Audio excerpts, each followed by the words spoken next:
At least it's clear. Now recording. Okay, Craig. Yeah, it's just Fucking gonna go. Pay no attention to the robot in the call. Ignore me. What are you wearing right now? Craig, frankly, it Craig would have been would less have intrusive if you had just not said anything. But you do your thing, Craig. Yep. The first post Skype Pixel Buddies. Mm-hmm. It's a sad day, but In Yeah, the it arms was of okay. an angel. We are going to dance on their graves with the clown game, though. So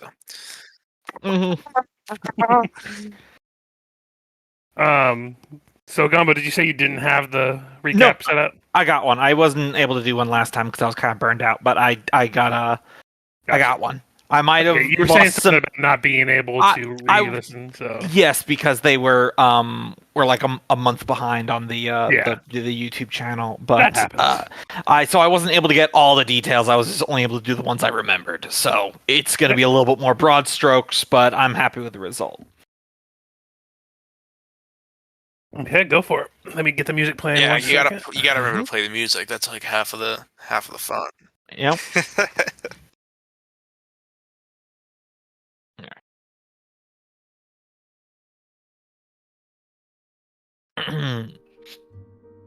This whole case is coming to a head, like a back alley hooker has to be somewhere in 15 minutes. Our careful questioning of the lunch lady has led us down a methy path of lies that ended in the janitor's closet. All signs were pointing to the glitter-hating head janitor, Bimble Wobblegut, as being the man who led our murderous bakers onto campus. But I'm not one to accuse a man without hard evidence, or at least a passable frame job. So I tailed the conspicuous custodian to see if he was as full as shit as a discount taco shop bathroom stall. What I found was a man about to make a run for it, phoning a friend of some kind about the murder gone wrong. So I confronted him, and before he animated objects to try to kill me, he gave the game away like he was playing strip poker on a nudist beach. By the time the 5-0 arrived to steal the credit, the team and I had Wobblegut beaten and tied up like a holiday ham. Dinner was served. The first course was justice. However, questions kept bubbling up, like a fart in a public swimming pool. If Wobblegut wanted glitter gone, then why try to kill the pie eater? Who signed the phony baking crew in on the front office? Who paid that crew for the job? Who did Wobblegut call before I grabbed him? Who was his accomplice? Who did the drugs and gambling fit in? Who put this jack-in-the-box in my office? Who turned it on? Why did the jack-in-the-box explode? When did I lay down on the floor? What was this ringing noise? Where did my eyebrows go? Why can I taste God? I'll find these answers and more, or my name isn't Private Detective Willie J. Cox. That's it.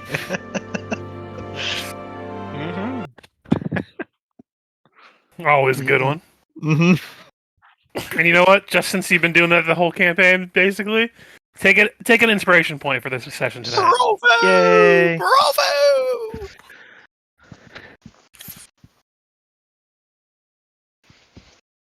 But yeah, I can't remember exactly where we left off last time. I know you guys had gotten the janitor arrested. Pretty much on getting exploded. Yeah. Yeah, okay. I thought so, but I just wasn't 100% sure if that's where I ended it or not. Mm. Okay. So, it's a rough end of the night when that happens. Tassalara was the only one that really got hit hard. She was the one that was actually unable to dodge any of the explosion. Fortunately, Dizzy Dan was still on the clock, and since he wasn't really sleeping in a normal spot, he didn't have a jack-in-the-box waiting for him. He was able to come in and keep Tassalara from just bleeding out, basically. But the aftermath is however you want to describe how your character is dealing with the explosions. So I'll let you do your own thing for that before we continue on.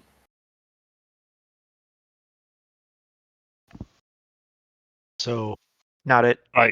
So, like, is your like room completely ruined? Is there like a hole in the wall? Is there like everything is gone, but except for the one thing you were hiding behind? Like, set the scene for like what happened after the aftermath of the explosion for your Can we character. roll out suicide? So Probably. So for Board, thanks to his danger sense, and just a general fear of Jack in the Boxes, he hates that little startle at the end. What He was- childhood trauma are we missing out on? He was actually halfway to the window when it erupted, so from the outside you see the explosion and a trail of, basically a flaming trail as he just once again goes skyward and like a shooting star lands, probably a couple blocks away as he kind of jumped with it. The whole comedic tumble and just probably take out a few pieces of park furniture and the like.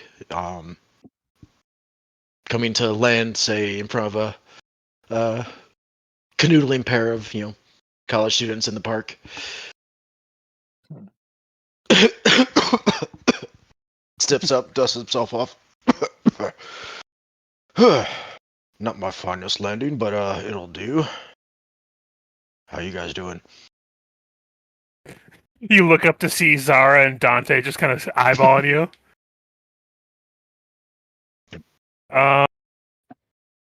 Can we just say this never happened?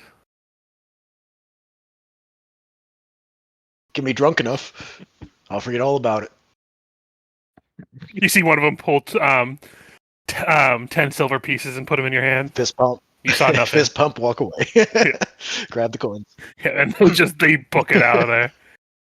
This is the hustler grind set that Gen Z doesn't know about.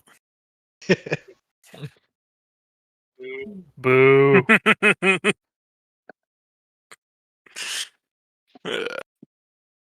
What about Willie and Norm? You were both also caught in an explosion. Yeah, Norm, it's what you would imagine a janitor's closet looks like after an explosion. There's just tools all over the place. Norm's in a corner, butt in a bucket over his head, and just debris all around him, mops laying all over him. And all the brooms are broken except for the really shitty one no one likes to use. That one's perfectly fine. Yeah, it's got that strange curve at the bottom so that it only half of it really brushes when you're sweeping. Yeah. And he puts up Tweety birds around his head, of course. Of course. He just chills. You see, that's why you're Jan. They asked for stars. You gave them Tweety birds. So sad. Sorry. He cries under his bucket. What about Willie? Arguably Arguably the most damage since it was in your office. Yes. So, my monochrome black and white office has its windows blown out. The red lights from the neon sign across the street streaming in. The entire area is blasted. Willie is flat on his back, soot dusted on his face. He's staring up at the ceiling. The now burnt ceiling fan just making a creaking sound as it turns. He reaches into his jacket pocket, still lying on the ground, and he pulls out the smushed remains of a cigar, and he holds it out to the still smoldering pile of overdue bills. Lights it, takes a puff. Yeah, still not the worst case. Sits up, grabs his fedora off the floor, flaps it on his knee to get the soot off. Puts it on his head. All right. Time to end this once and for all. No blue, just justice. He goes over to his closet where he keeps his heavier armament other than his trusty side piece. He opens the door only to find it just a smoking crater into the alley outside as the ammunition of all the Tommy guns that are in there chain reactioned with the Jack in the Box. Well, not like I was getting the deposit back anyway. What about all those valuable case files? Truly a loss of They're up here, my man. Taps the skull. truly a loss of information to rival the burning of the Library of Alexandria. Yep. Man, there were so many affair nudie pics in there. The great, Some of them, Has to make your money. some of them somehow. weren't even mine. the great conspiracies of the world are once again go unsolved. Mm-hmm. So hear me out. Willie J. Cox is a private dick, and the people who hire him are adamant that their partners are cheating on them. Turns out Willie's having affairs with all these people just so he can get the other partner into his office to have him investigate the person he's having the affair with. Whoa, we're doing some deep investigation. Have you seen that video too, Richard? There was literally a private detective determining if you were having an affair by sleeping with your wife. I have That's seen that one. hilarious. Or He maybe not the literally same one, sticks but his head out the window. Oh yeah, your wife's definitely cheating on you, buddy. Anyway, I'm gonna finish up in like an hour. Jesus Christ. pretty bad. Oh, anyway. Mm-hmm. I would say Disney Dan, you should probably describe the scene as you come in after Tassalara has been exploded upon. Cowboy hat's a little singed, still a little fire burning on the edge there. I brought Tassalara back up, right? I think I have healing spells. Yeah. Cool. Yeah. I was gonna say she managed to slam the door back closed for all the good it helped, as she probably was found underneath her room door. Say, Disney Dan comes in. Tassalara, where are you? And you just hear a as you're stepping on the door that she's underneath. I think she was drawing way too much power from that outlet. Mm-hmm. I mean, electricity's not magic. After getting healed. Well, some electricity Yeah, is she's in magic. your room. The magic electricity is magic.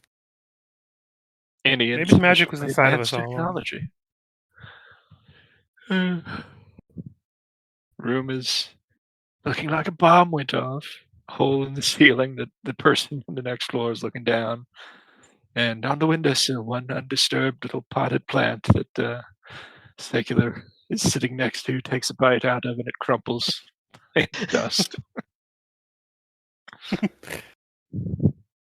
One of the people above you looks down like, "Wild night, neighbor." Yeah. We'll party on. Does the air guitar and goes back up to their room, complete with the sound effect that. Yeah, the bill did. Yeah, she's slightly devastated. So what's going on with Dan?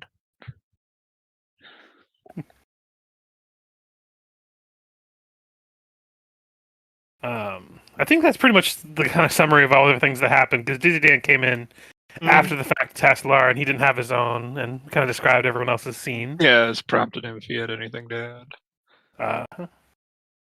Doesn't sound like it because he's muted, but who knows? Oh.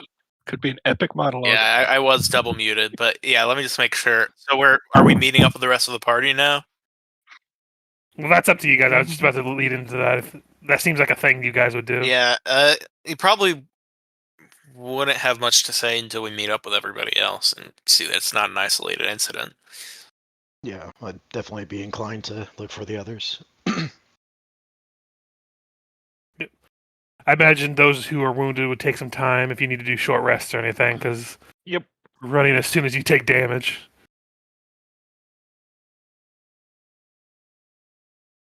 So you're free to do that. Otherwise, yeah, it's easy to meet up. I believe I only have 2 HD. We've already established there's ways of communication long range, so there's phones and all that stuff. So, And some of my posters were collector's items. Actually, would as Board part away from the others, would he be able to try to sneak around and just so at least for the interim could be assumed dead or missing? oh yeah, you just want to look like you're not there. Like Yeah, something could but happen basically to you. because I played out where I was kind of launched a decent ways away, and the only two that seen him Are you trying to avoid being seen by anyone else? Is Yeah, that yeah. kinda- Basically, Because you can roll me a stealth okay. for that. Yeah, the goal is to let the would-be assassin think that they were successful, or at least unconfirmed whether or not the bomb was successful in killing him. Yeah, that's fine with me. So we'll deal with that at the later time, depending on if anything happens. Just disappear into the confusion and.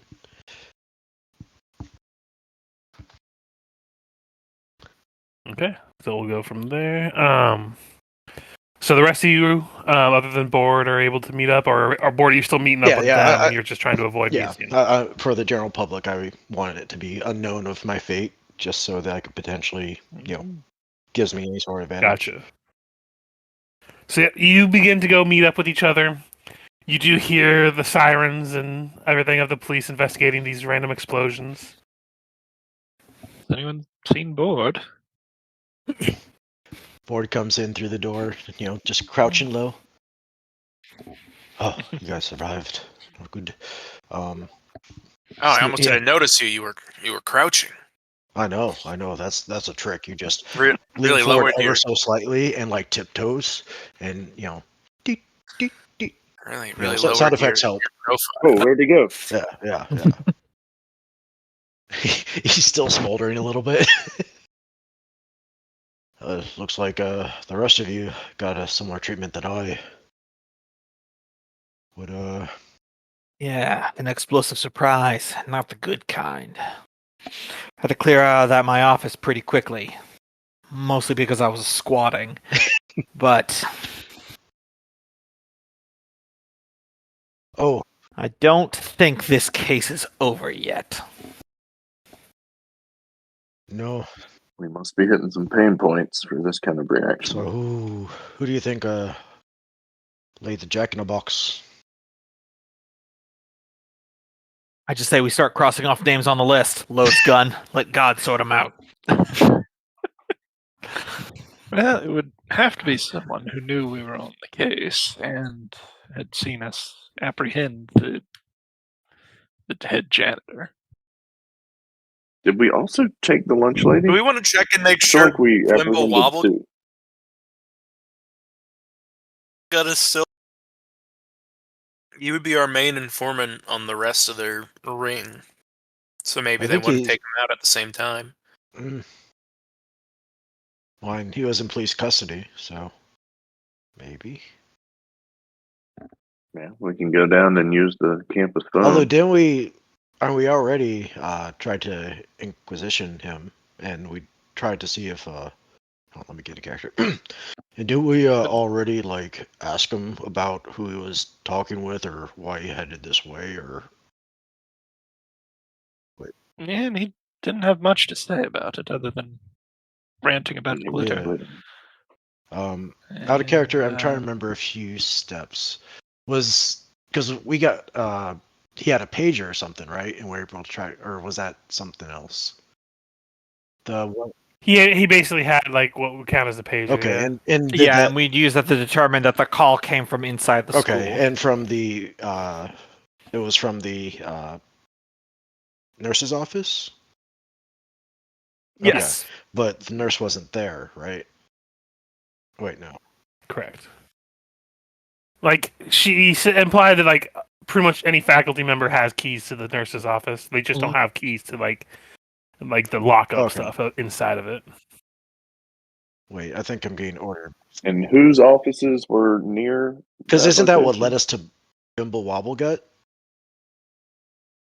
Following the pager and all that. There's a few different things that ran you into Blimble Wobblegut. There was been a few clues that you had picked up on. It's because he let the murderous bakers in.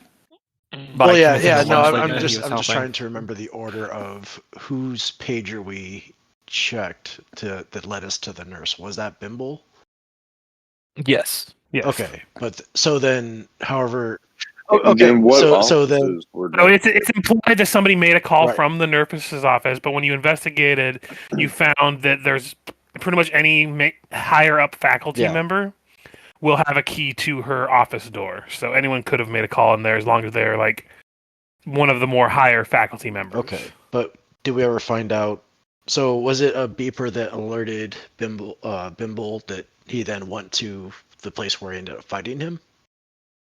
Yes. Yes. And do we ever find the number that contacted him through that? It was the nurse's room. It was the nurse's I office. thought it was the nurse's office that led us to Bimble. So what happened last time after you guys had talked to Yeah. Turvin? While you guys were talking to Turvin, Willie was investigating and following the janitor. And between you talking to him and him being followed, he somehow got a message from that phone number. And then you were able to deal with him at that one point afterwards. Okay, and then we looked at the number And then you traced it back and found that that's where the call had come from. Okay. Yeah, Willie saw him get a Oh, page. that's He right. ran back And to the janitor's we're office, trying to remember who would and have. we confronted him in there. And then we saw that the page had come from the nurse's office. We went Right, there, and then realized anybody could get in. And so we looked in the 3 offices that were closest to well, the nurse's and also a office. point of thing that I think we remembered was, basically all this happened immediately after the meeting with the headmaster. So Mhm. the 3 that saw us, apart from the headmaster, to kind of, spill the beans on Bimble, was what Balthazar Flipwick. Yeah, it was the 3 main the 3 main teachers: the Flummery, Figglefizz, Tilda Main, and Balthazar Flipwick. Okay. And you investigated their offices before the end of the night to see if you could get any information. Okay. So. So are we down to those 3 as being the main suspects?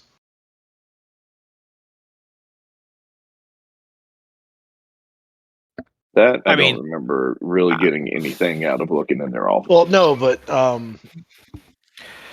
yeah, I think I'm just trying to figure out. I'm having an who issue where I other- just can't remember. I feel like we were onto something last time we played. Yeah, and that's So what it I was. can give you a kind of. Let me go ahead and give you a summary of what you found in their offices and see if that joggles Okay. anything.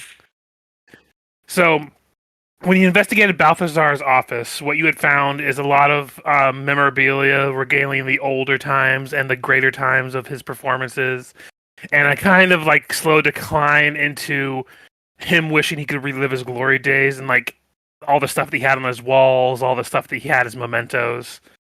With Tilda Main, you found a lot of stuff about caring of animals, a lot of stuff about worry for the future of the college, and just stuff about family. With Flummery, you found a lot of stuff dealing with his own vanity, and what seems to be like a semi-retirement into as a teacher because he was outshone. Oh, so it's that third guy for sure. Can we just profile him? Yeah, embarrassment is a strong factor. I mean, do we want to wait in the morning and see what the hat says about it, or do we make it now? Sure, I mean I always make all my good decisions based off of what a hat thinks. You know, that is the tradition. I mean, are we still planning on sleeping for the night, or? Yeah, out of curiosity, we haven't even taken a rest yet for the night, have we? You have not taken a long rest yet, so Mm-mm. if you choose not to, at this point you would be going into having a level of exhaustion.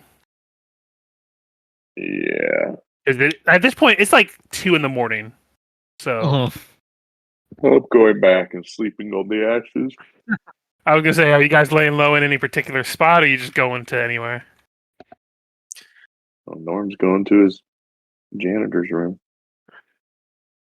Smoldering. There's probably a common area or something in those dorms so they could bum on the couch while their room's in smolders. I don't know about you. You have to go to a homeless shelter, but Yeah, I was gonna say, can I do a roll or something for this, Richard? Leaning into tropes here. Film noir detectives always have some sort of friend who's like a club owner or something that they're constantly putting out with favors to let them crash there or something like that I lean on.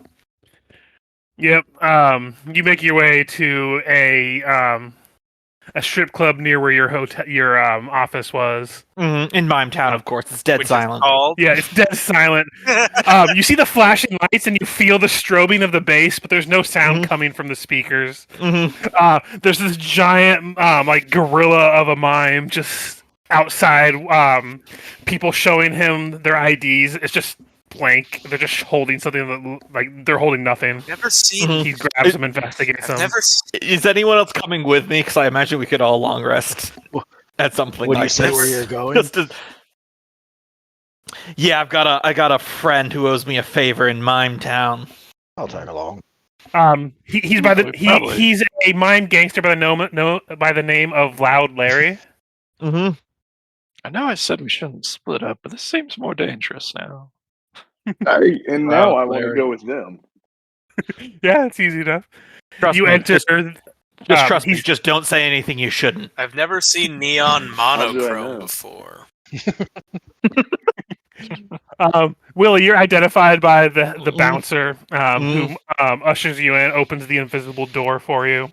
Mm-hmm. Inside, you see Loud Larry when you're escorted to his office. He sees you, doesn't say a word, pulls out a napkin, and he flicks it, and it kind of makes the loud like cracking of a napkin before he sets it on his under his like shirt as he's having himself some dinner. Off an empty Very plate. loud for a mime. Mm-hmm. You communicate non-verbally. You see him motion his head to the back, and there's a back room that has some not so good dealings, but you kind of give it the side eye and let it be. Nothing harmful, at least. All right, everyone, yeah. stick close. This is probably your first dealings with the real world. Do these people know that he's not eating real food and they're taking off not real clothes? And that's not a real. There's no door over there that we just came through. Don't put your hand on that table. It's got invisible coke. You've never hung around with mimes, have you? No, this is definitely a first for me. Well, my great aunt was Esmeralda the Silent, and her house was full of invisible boxes. And at least 2 invisible cats. Jokes I aside, don't know what to invisible do with that. cats sound like a menace. Yeah, Oh, I was yeah. about to say that the potion trade in this part of town is brisk business.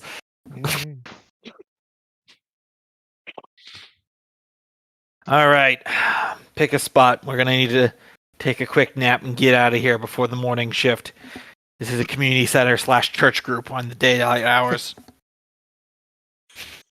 And then I proceed to sit down in a hammock that none of you can see and put my feet up and pull my hat down over my eyes, just hanging in the air. Norm tries the same thing and just falls on his ass. You need a black light for this place. Wouldn't help as she bumps into what seems to be an ottoman as she feels it around it. Yeah, it's better than the floor.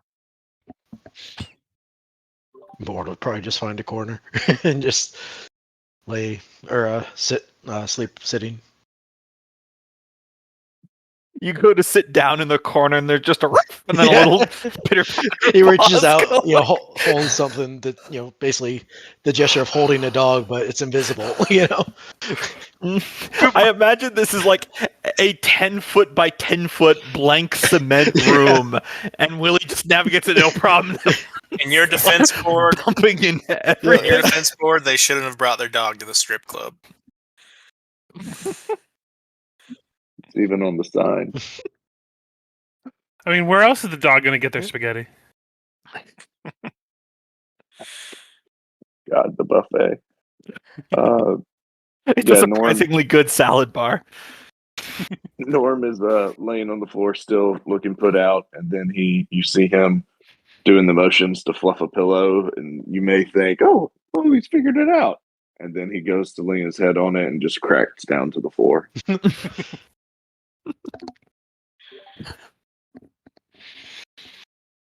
God, can you imagine someone goes into a mime establishment and just casts glitter dust? That must be a So hate do you crime. cast some sort of Yep. invisibility Oh. spell on it, or are you killing some sort of invisible animal to get there? Oh, you're killing the invisible cats and dogs, and the furniture is made of their skin. Got it. All jokes about all this mime stuff aside, it's very retroactively telling of why Willie is Yeah. the way that he is, that this is his world of normalcy, is black and white invisible stuff and all subtext. I like to think that at some point you look over at one of them and just kind of give a weird expression, almost as if like, well, I don't know why you'd sleep there, but on that, but okay, and just All right, I mean, to each their own. I mean, Jeez. it's I your do love how business the to mime spread thing just kind of came naturally. that. Yeah. But yeah, you're able to rest, wake the next day. Somehow the mime strip butt club smells even worse in the daylight. Mm-hmm. All right. So what's the plan from We're here? gonna need to catch that killer, so we need to escargot. So who do we think it is? Yeah, now's the time you start smelling the shame. It's a good time to hop out of here.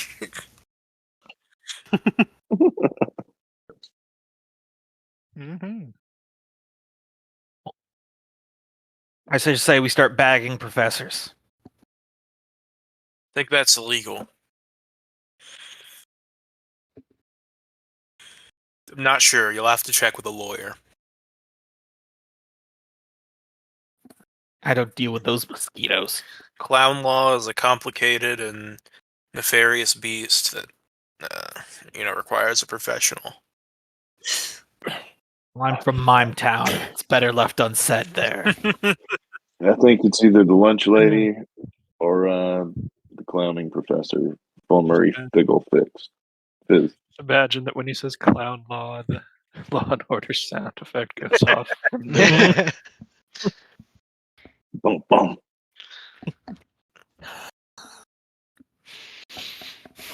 Yeah, it's just the bump on, then we look over and it's a very apologetic mime moving something.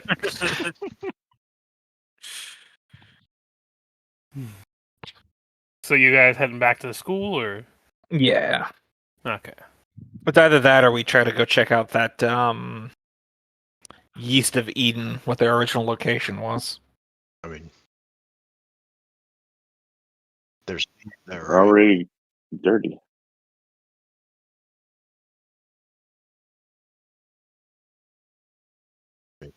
Out Go of back to the character, school, or- remember, I'm supposed to be the bad detective, so you guys need to make a decision, and then I'll rationalize Board's it. like, No, yeah, not I'm you, on board Eden. for you, Saviden.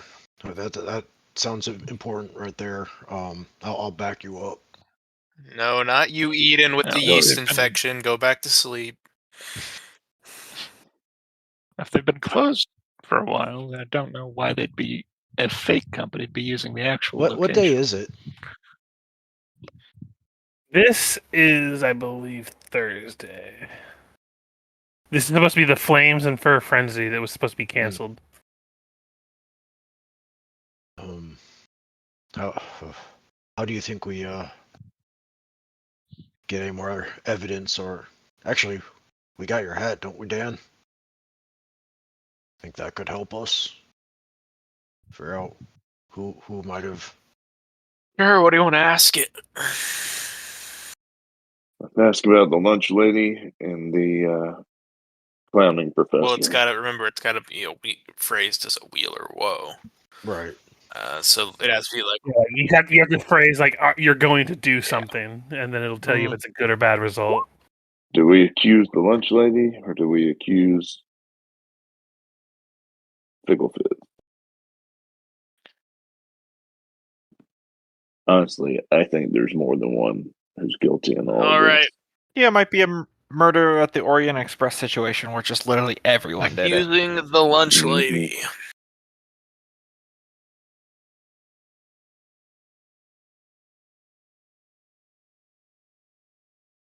I'm sorry, repeat that one. Sorry, my mic cut out a little bit there. Accusing the lunch lady. You get woe. Whoa! Don't accuse the lunch lady. Okay, and then we can do it a second. Whoa, And then we man. can do it a second time. For Figgle Fizz.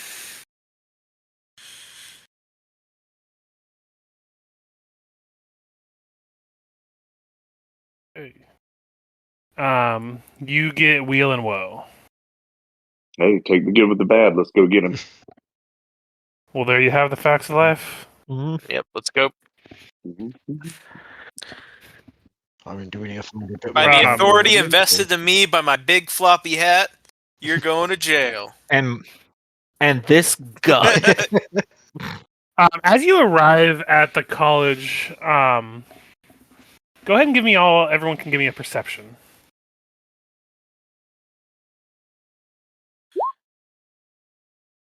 Perception 22.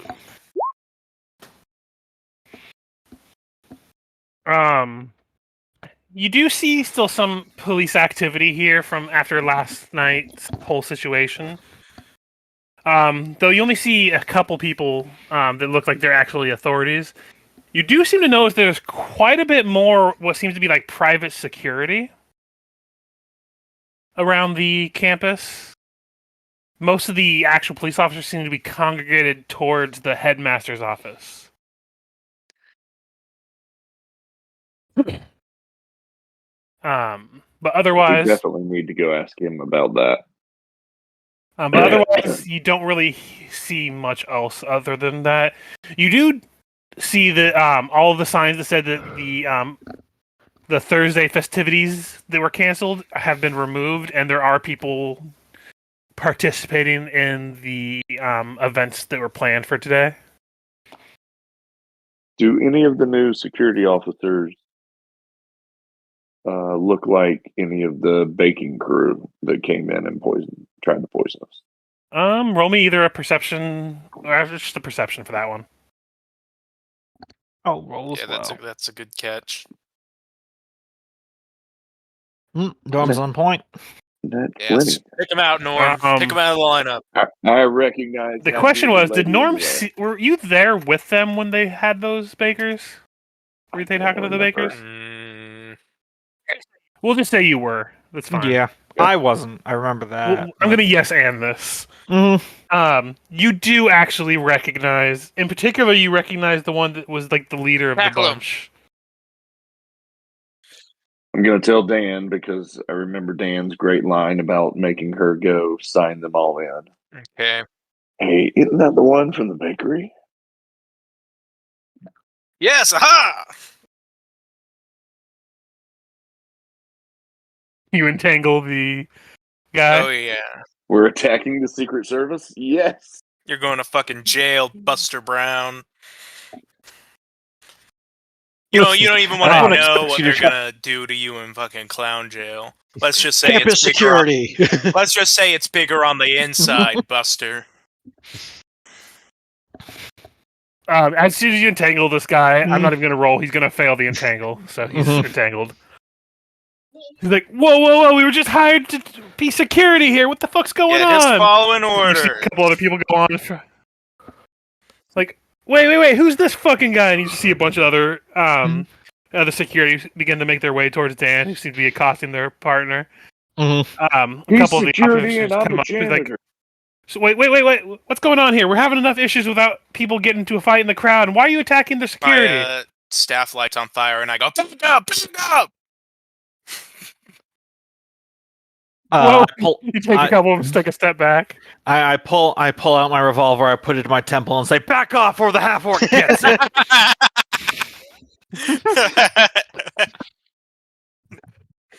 Roll me and intimidate both of you. Just to be part of it, Tass is swinging secular Yep, around like there he's it a is. gun.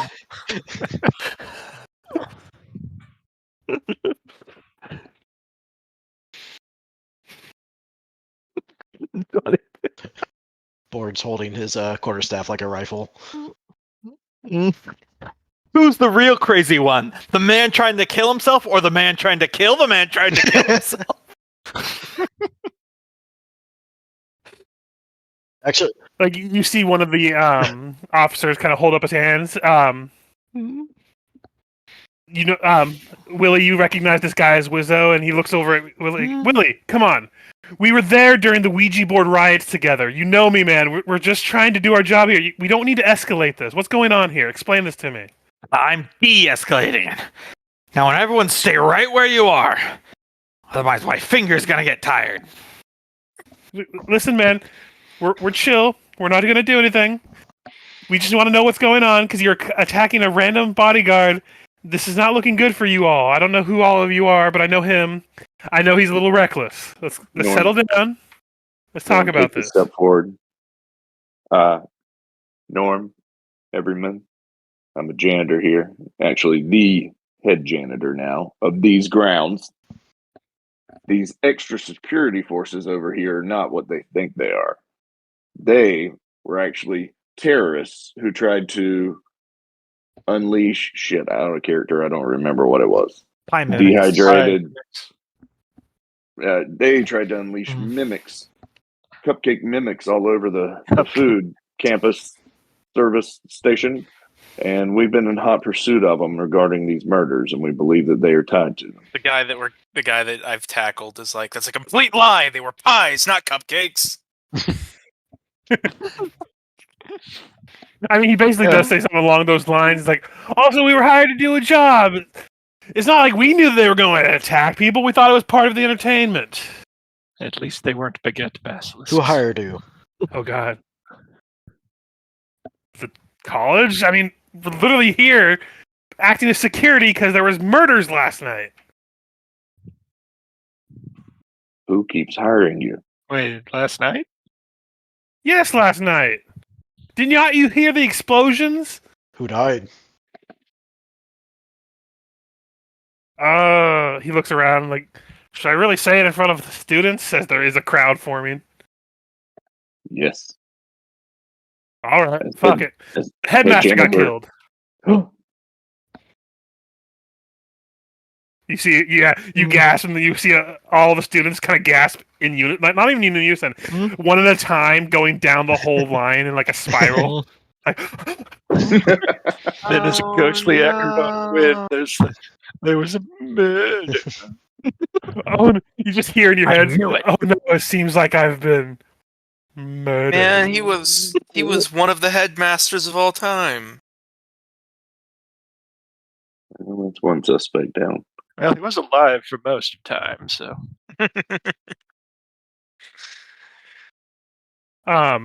Who has It's taken around over this time this as team? they're trying to de-escalate. You hear basically the intercom come on over the speakers, like, bing, boom. Could we have the janitor, Norm, Professor Cox, security officer Dizzy Dan, and the students Board and Taslar report to the headmaster's office, please. Wait, he's not dead? Somebody's taking I over recognize authority. that voice. It is the headmaster's secretary. Okay. So what was the name of the officer that was in the Ouija riots with me? Wizzo. Wizzo. I turn back to Wizzo. I still have a gun to my temple, by the way. Yeah. I'm like, all right, Wizzo.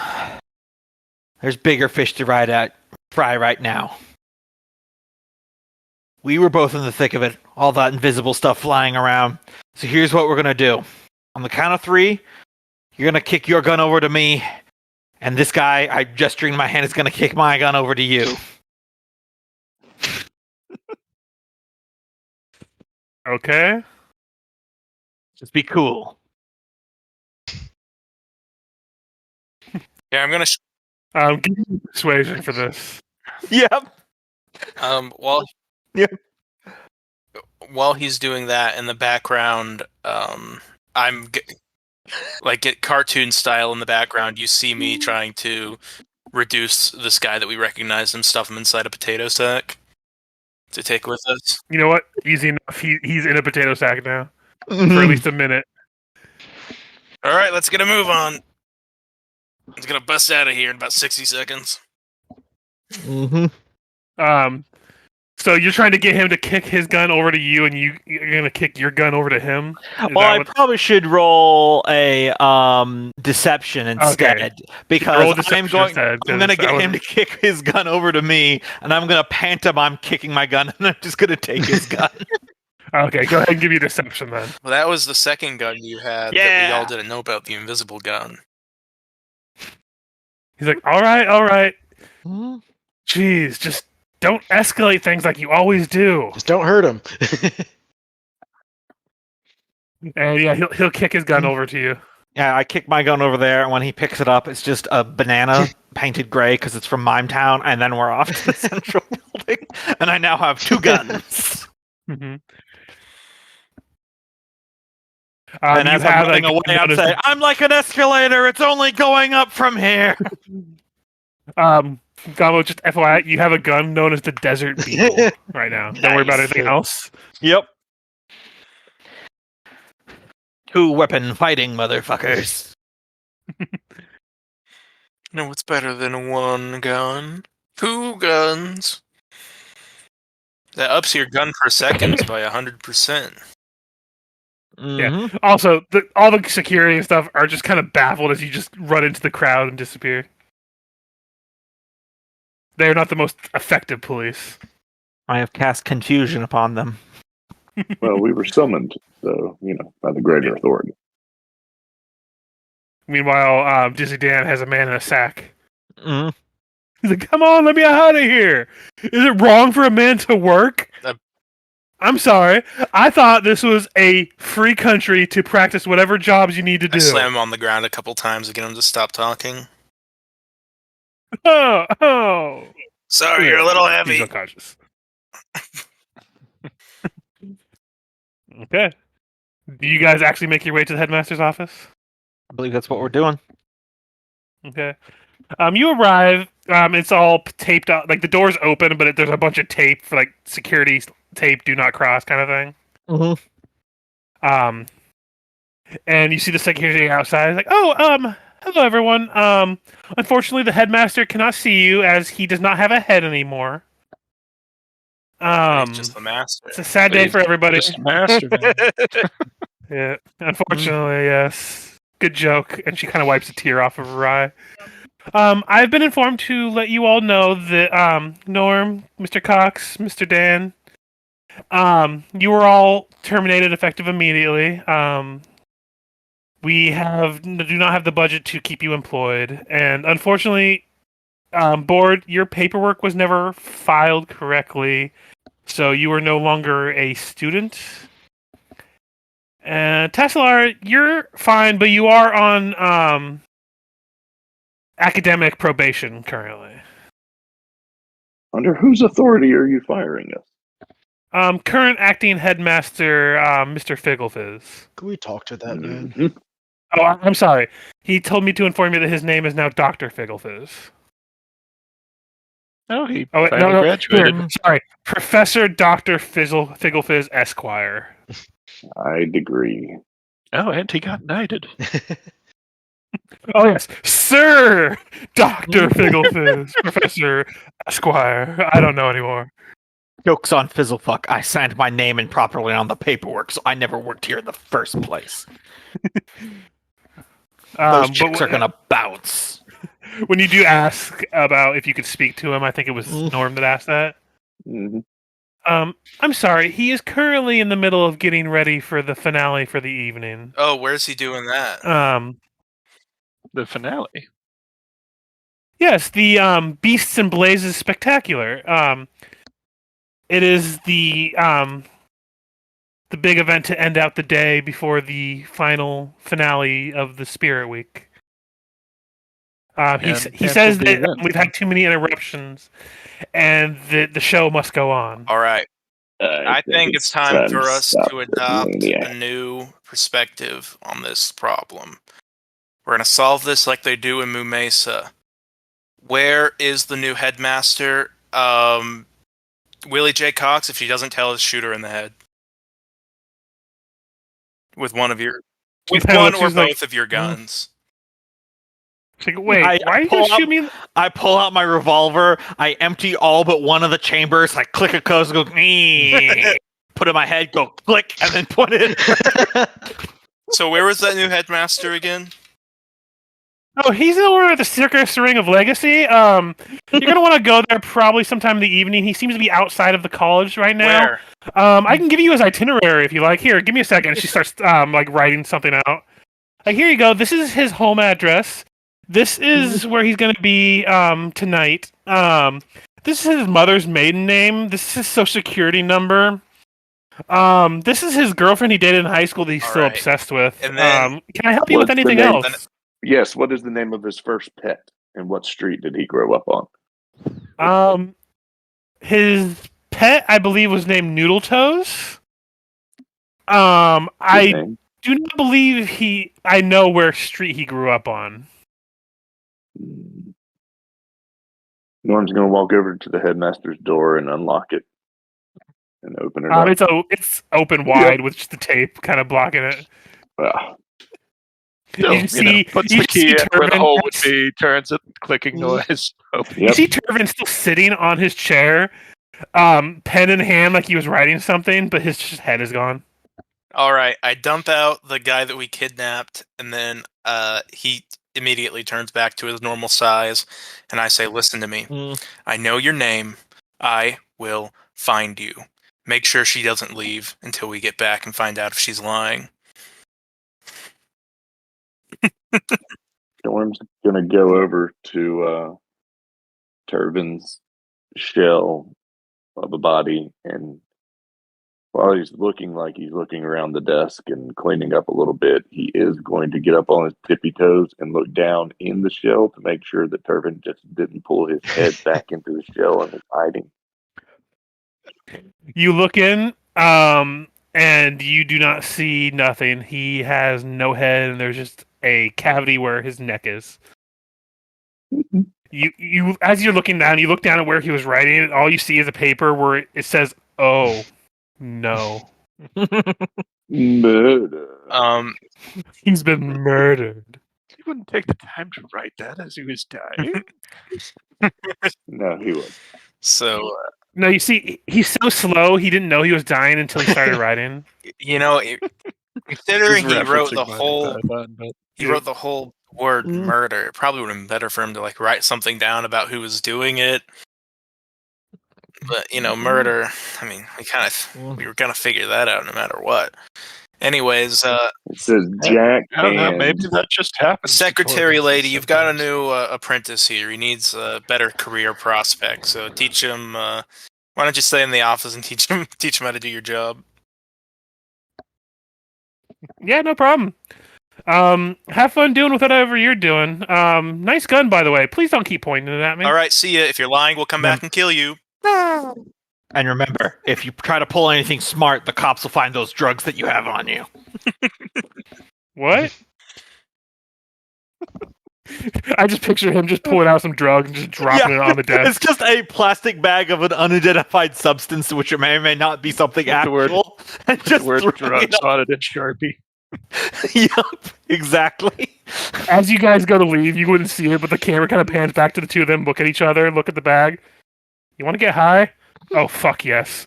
As the two of them just do their own thing. Mm-hmm.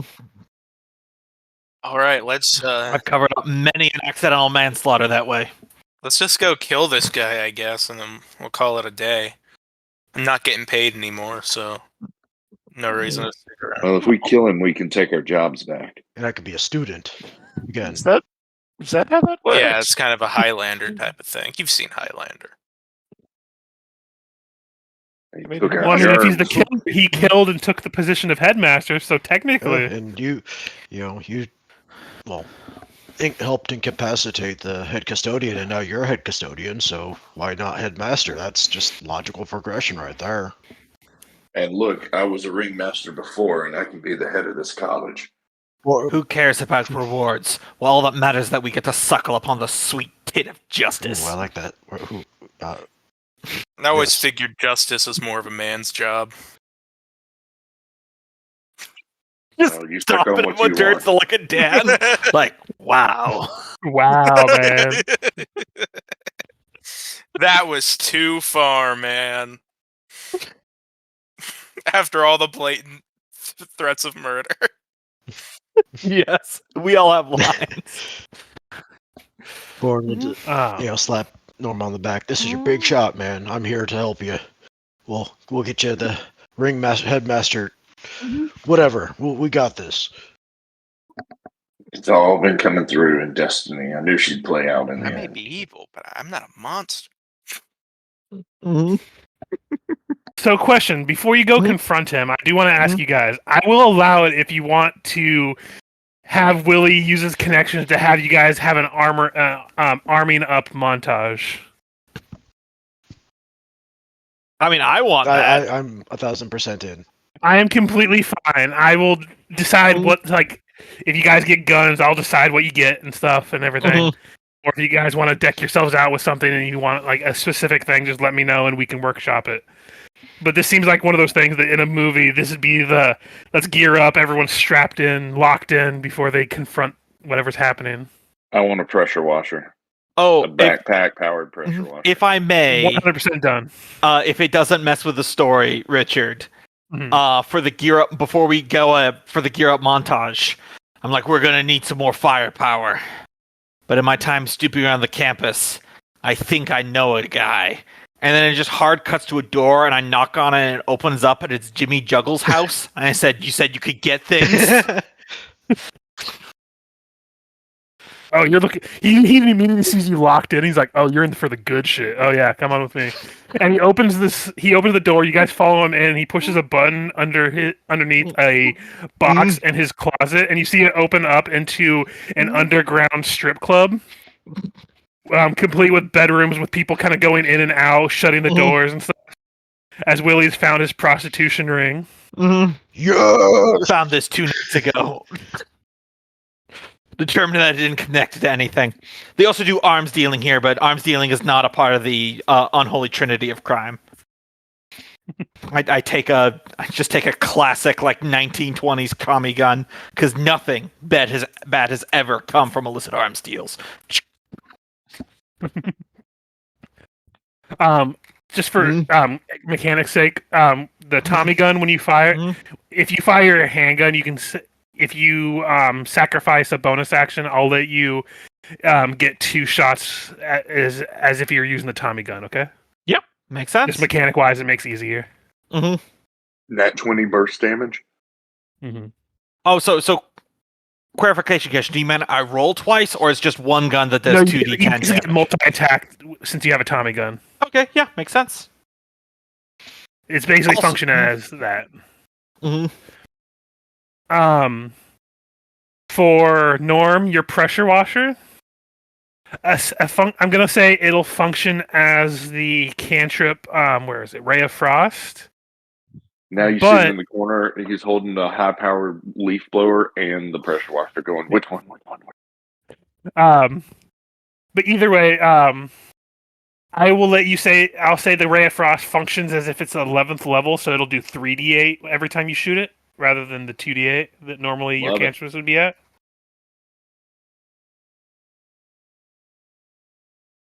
So if anyone else has like what you would want to have your character decked out in, we'll just workshop whatever. Hear me you out, want, so. Norm. Leaf blower is a jetpack,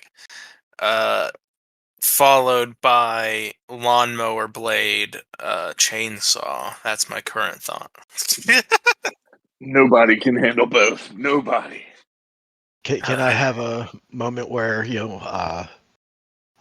the hammer that was Squeaky's hammer, find out that it's basically enchant or whatever, where I could basically treat it like a glaive, basically reach larger weapon, but basically becomes an oversized hammer that still qualifies as a polearm for me. So turns out the hammer part was an addition. This is actually a special staff that is a power pole that extends. Oh hell yeah! No relation to a certain power pole from another anime. Okay. I believe you're referencing the Nyoibo. But yes, bonus action, you can extend it to have reach. Okay. and it is a +1. Sweet. So, good weapon for you. And is this Squeaky's hammer or no? Yes. Okay. It's Squeaky's hammer, but it has an extend Yep. feature that you didn't realize until just now. Heck yeah. I'll take that. So does that mean the board just tied it onto the end of a longer stick?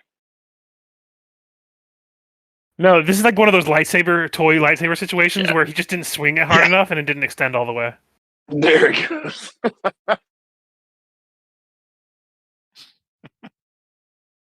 Tesla, Dan, anything you guys want to outfit your characters with for this? My mind keeps going to. She comes out dressed like some sort of cross between Vampire Hunter D and Ash from Evil Dead. Billowing cape and a big hat over black coveralls. With a bandolier of stakes and a chainsaw. Like, he might be a vampire. We don't know. The whole room freezes and stares at her. You want to cause real chaos? Strap that chainsaw into Secula. His little helmet attached. Man, the costume Not department chainsaw man. the costume department for this strip club is top notch. Yep. Listen, people have a lot of kinks, okay? Some of our clients are into weird That's shit. So that's what the writing You crop even get was some for. people who are into mimes.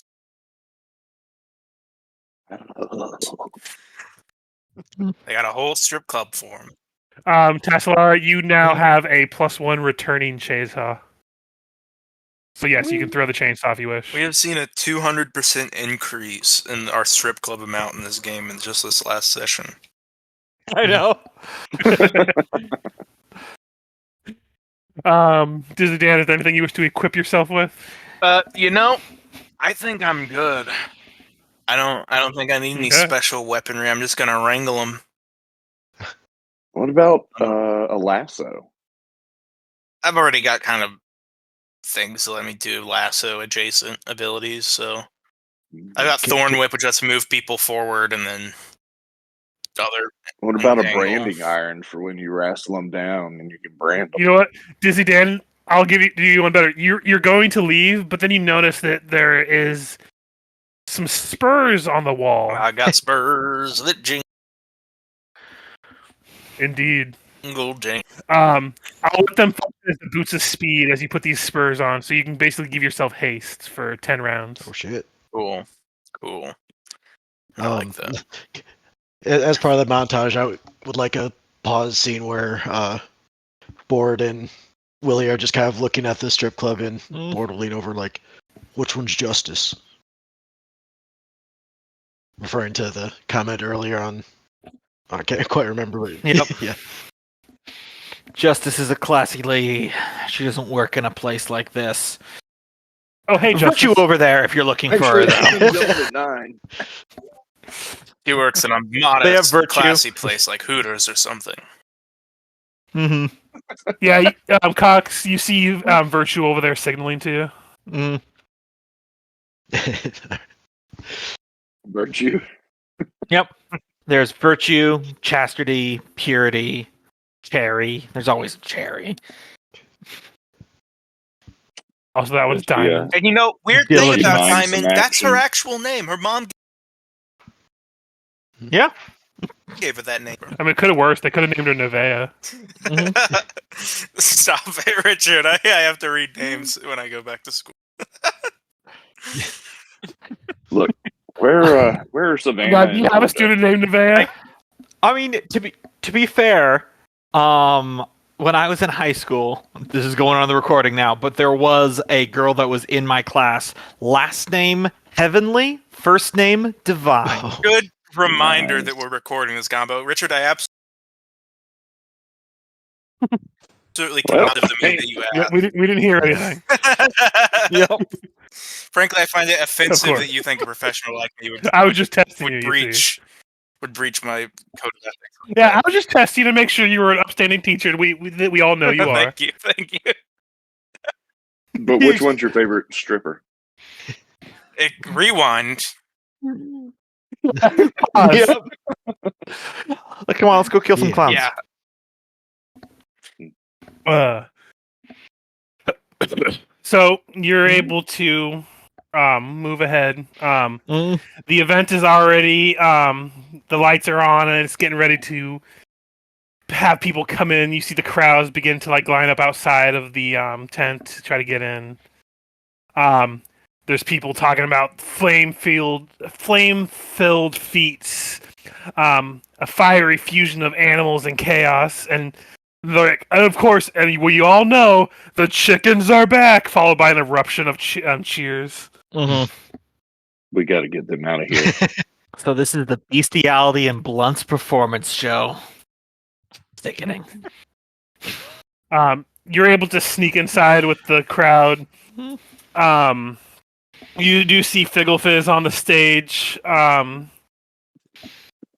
he's just basically, I can't really think of what he would be saying, but he's basically doing that thing where he's like hyping up the crowd and like pointing at different things and the people behind the scenes are like having like firework, like sparkler things erupt as he He points. stole this speech from me. But he's basically very much just trying to drum up the show and make himself the center of attention. This is your chance, Norm. Currently, he does not see you. We gotta Steal get the through show. this. We gotta Take get the through reins this. for yourself. We gotta get through this crowd of people. Don't worry, I'll make a hole. Let's do it. Okay. Then I'm going to summon Alboro. He's gonna start.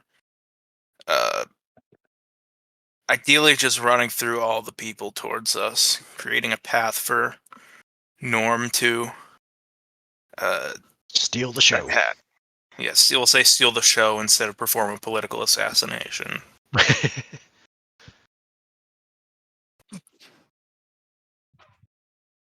Give me a second. Is Alboro a large boar? He's a large bull.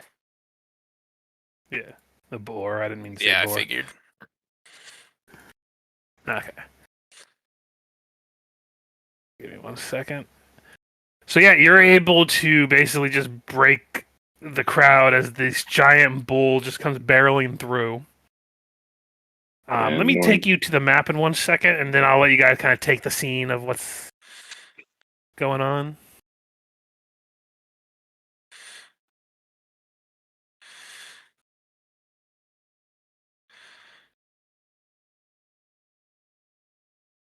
As you come charging forward, I'll say Albor is there. The crowd is cleared. There's still people like on looking at the whole situation as you all come running in. You see Figglefizz on top of the stage looking down at you all. Is like, I thought I fired you all. What are you all doing here?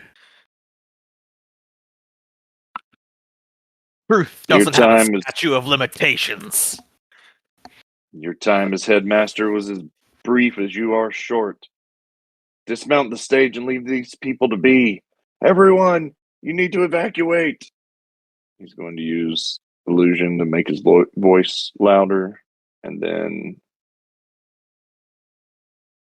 cast erupting earth under Figglefizz. Okay, well then. Go ahead and we're do. going I'll let you fast. do that. But go ahead and what does it is the spell do? Oh, there it is.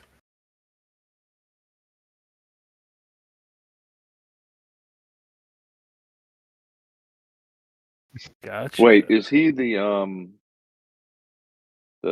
acrobatic one? No, that's Balthazar Flitwick. He's the Good. clowning But professor. Board would lean over and like stage whisper, tell him that,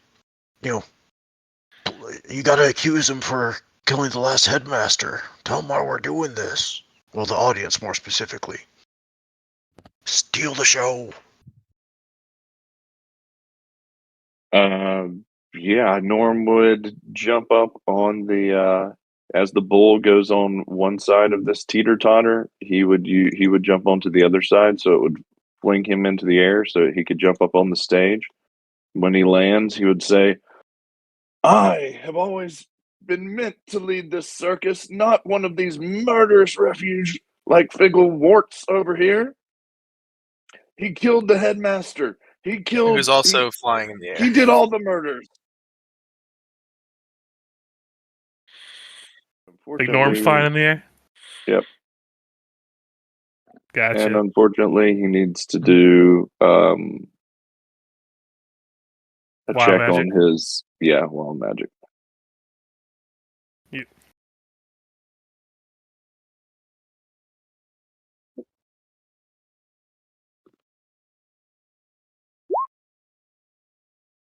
As head janitor, I remove Figglewarts from his fake position. This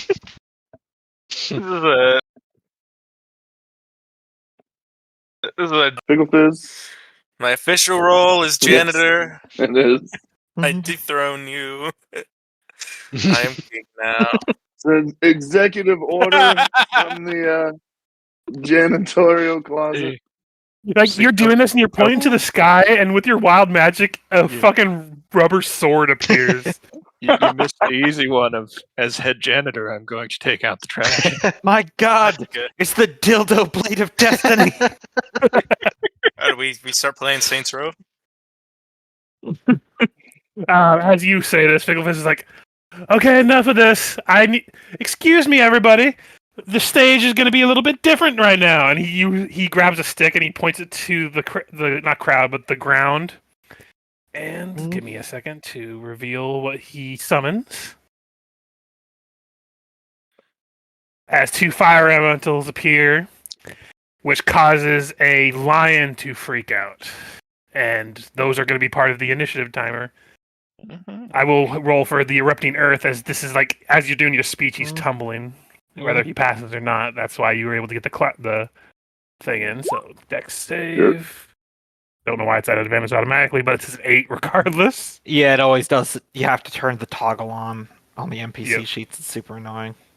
You know, there's a way to disable that so it's automatically 1. I think you have to go through the settings when you first make the game. It's gonna be a while before I do anything 5th edition again. Yeah, I know. I just do remember that I did have to do that before.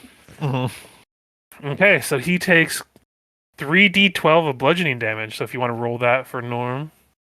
Oh, it didn't roll in there? Nope. Oh, nice. And he's in difficult terrain. Mm-hmm. But you are also been torpedoed onto the stage So now I am also in difficult terrain. in difficult terrain. Okay, let me go ahead and bring up the turn order. 20 You guys can start rolling. As the fire elementals begin to whirl around and things catch fire, and you just hear someone in the crowd, "It's a firefight!" I just fire the Tommy gun into the air. Anyone who doesn't want to catch the bullet gets the fuck out. We are the good guys. Clearly.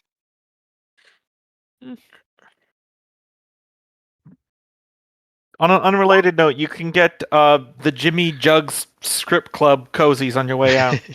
Because that's definitely the name of Jimmy Jugs' strip Jimmy's club, right? Jugs. Jimmy's Jugs. Yeah. Jimmy's Jugs, 100%. Definitely alcohol is their mascot. Little double entendre innuendo in there.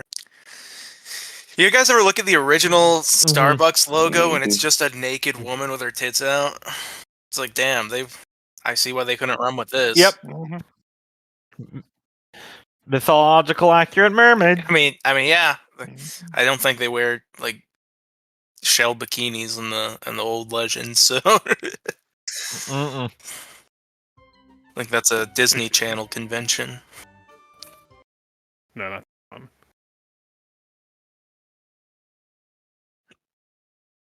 Also, to think they just murdered people.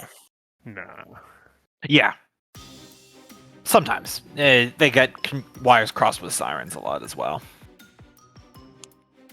Even harpies are. Okay, There's a lot of overlap. first up is Board. Pointing to that. Figglefizz is up there with Norm. Point to Fickle Fizz. I'm not gonna let some silly paperwork stop me from coming to this college. I'm gonna learn to be my best because I'm bored! And enter my rage as the bonus action. And as part of my new ability. When I enter my rage, So if you get into your rage, you can move up to half your speed. Yeah.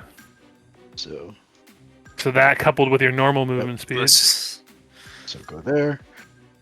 And then how far away am I at this point? 25. Alright. I will. Just FYI, 20 feet radius of him. This is 20-foot area, so probably like Difficult terrain. It said a 20-foot square. Yeah. 20-foot square. Like this would be difficult terrain Okay. then. Well, I am going So this will be double movement through this I'll area. move. I'll make a And box real quick. then I'll leap of fury. So I'll just jump 25 feet over the difficult terrain and land behind him. Gotcha. No worries. Actually, I'll land here because I do have reach with my new elongated, enlarged hammer. And then I will attack. Yes, you're Do it. gorged hand. Vengeance for Squeaky. 16. Believe that hits. If not, double check. Makes that stereotypical teddy bear noise every Yes, time that it does hits. hit. Well, let me leave it fury. So let me recall because I deal additional 1d8 damage for the leap of fury. Right? I believe there's something else. Let me try to remember. A strength DC to see if he's knocked prone. Right. Oh, and also my what was this? I had something else that added like a 1d4 for it. I'll look into it, but for now, base damage plus additional d8.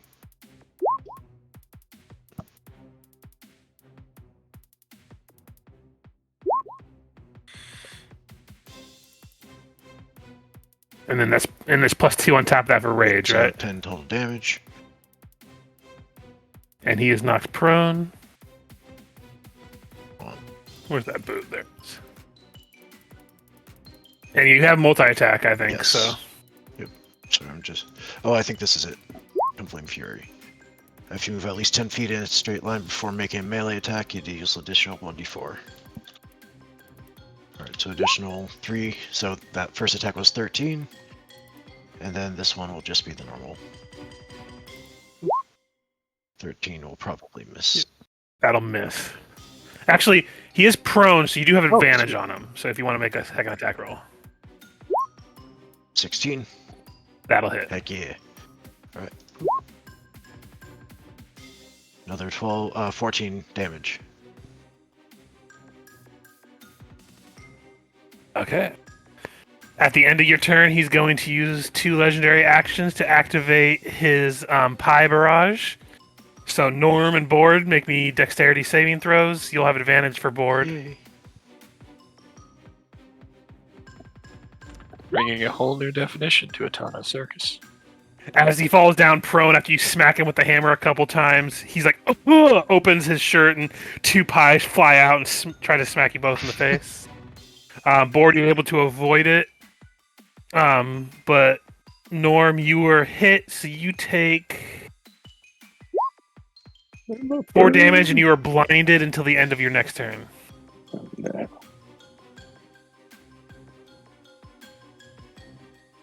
Layer action. The fire causing the elementals are causes things to go haywire, and 1 chicken appears that's on fire.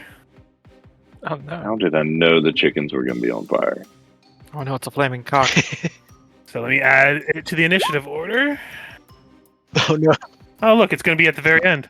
It's Kentucky Fried. So right now, don't worry about the chicken. Nothing's happening with it. Tennessee hot chicken. Norm, you are blind currently. It's just chilling there on Right. fire. Can you do anything when you are blind? I mean, you can do anything as long as you're not. If you try to do anything that requires targeting something you need to see, it'd be a disadvantage.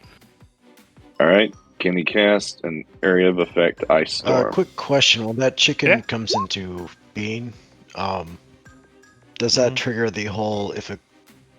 Let's see. No. No. Okay. Because it's a layer action. It just appears at Okay. random places. That's what I thought. So just want to double check. Because technically there's a bunch of different cages of like chickens and other animals in here. Okay.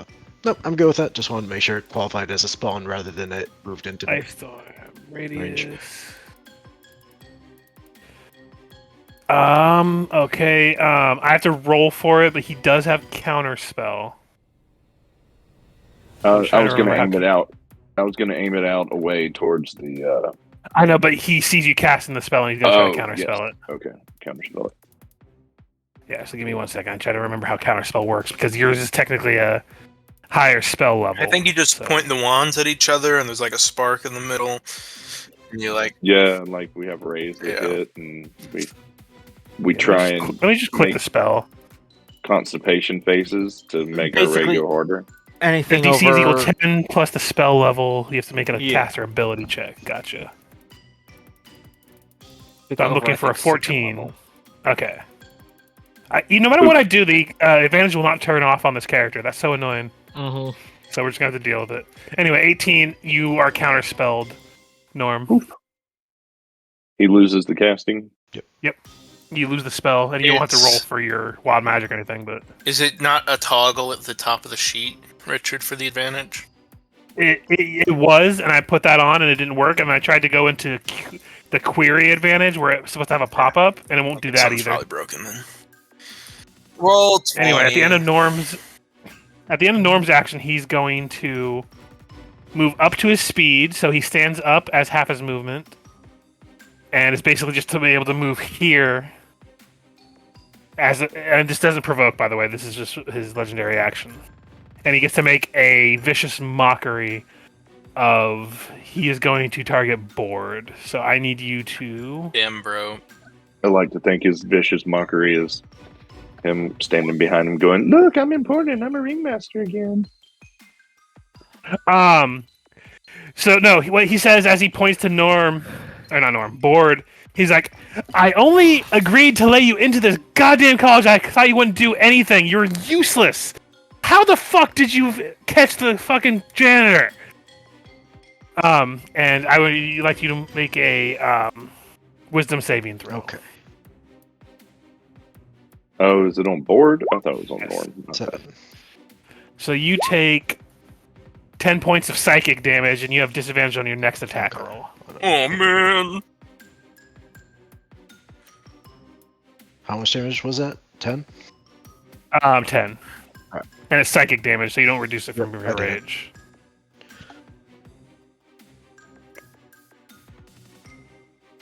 Okay. Willie. All right. Question about this old Tommy gun. Would you say it's got longer range than a handgun? Yes. Okay. Oh God, I'll just double the. I'll just say Basic. double, yeah. It'll be the Yeah. easiest. the gnome is standing behind me, and you're gonna shoot him with the Tommy gun? No. He's just gonna shoot through you. Really? From Shoot space. through the cover.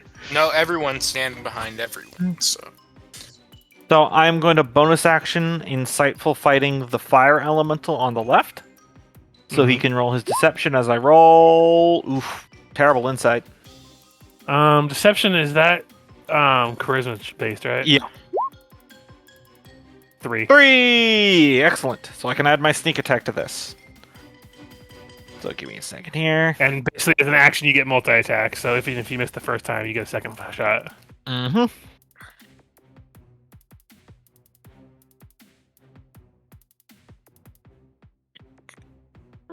I like how he's strapped with 3 guns at this point. Right. Yep. Holding all of them. Yep. He's Zoroing Which it. one? Yeah. He has one gun in his mouth, one in his one hand, one in the other. All right. So first Tommy gun shot. Whoop. Oh, crap. That'll hit. Excellent. So that's that, and then second shot without sneak attack because I only get once. That'll hit as well. Rat-a-tat-tat.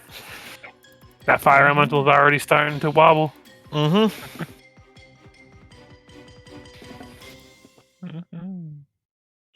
As your turn ends, you see the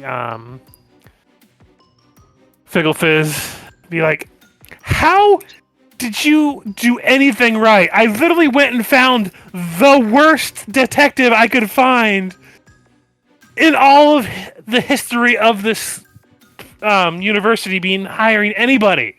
Mostly he went and did his own thing. He found everything. That fucking figures." But then his turn. Tesla. So she's gonna look at the lion, cast animal friendship, and be like, "No, princess, calm down. Go wait in the menagerie." Wisdom throw. 19? Too panicked. Yeah, my save DC is 14, so yeah, no. That dice on that. Of course, I roll high on that one. Mm-hmm. You just see the lion like roll his head to try to get out of your spell. Looks more concerned than threatening, but it's like that thing where it's like lashing out because there's fire everywhere. Mm-hmm. And an erupting earth behind it. Yeah, that too. And Anything else burning for Tassalara? chickens. Chickens on fire. Move Specula up. See. Kind of just rolls over. That's probably a double move, though. For the little thing. That's a bold cat. Mm-hmm. Don't know if it can attack this turn, but I was just going to have it roll up to the bottom of it, look up, and just kind of water fountain at it. Just spitting water. You're not gonna have secular attack? I thought it was a bonus action for you to do that. Yeah, it's a bonus action for me, but I don't know about moving. Because they had the movement. Yeah, that's why. Gotcha. Gotcha. Well, the Disney Dan, the other druid. 2 druids in the line. Alboro hasn't taken his sight off Dizzy Dan, so he's going to throw some smoke pellets to the ground, go up into a puff of smoke, but he's actually just running over here. And then he's going to, in his, altered state of being the security guard, he's going to point at the lion and go, "Dizzy Dan just transformed into a lion!" And Alboro's going to turn around and zero in on him. Nice. As for what Dizzy Dan is going to do this round, he's definitely going to cast Shillelagh. That's a bonus action, so I still have a action cast if I want. So let's go.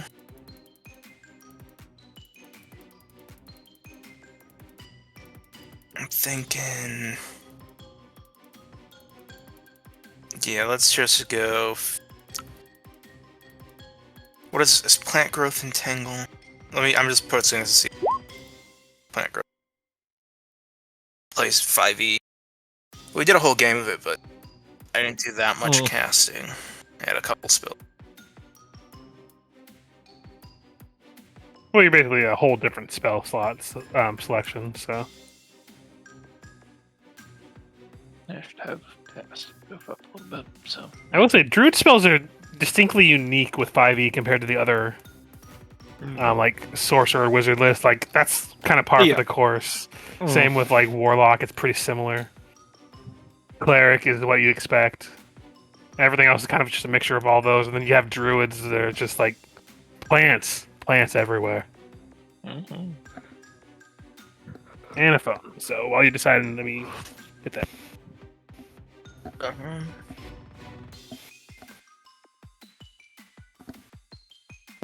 Someone got it, so never mind.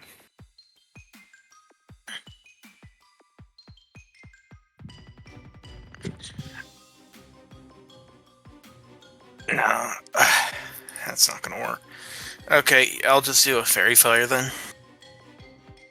Didn't you already cast Shillelagh? Shillelagh's a bonus, that's a bonus action, action, so yeah. I can do both. I forgot. Yeah, I'll just do a fairy fire on the probably 20-foot cube. try and get it on the. Well, actually, I wouldn't try and get it. Actually, I'll try and get it on this. Yeah, I think you can get both of these guys.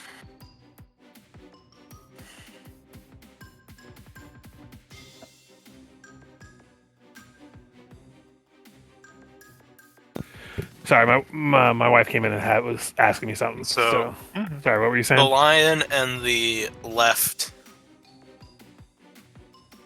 Okay, you're gonna fairy fire the two of them. Fire golem, whatever this is, elemental. So that'll be the fairy fire save for the elemental. Okay. And then for the lion. Yep, that does it. Apparently, I'm rolling pretty good. Rolling thunder. Either way, Alboro's going to start attacking the lion.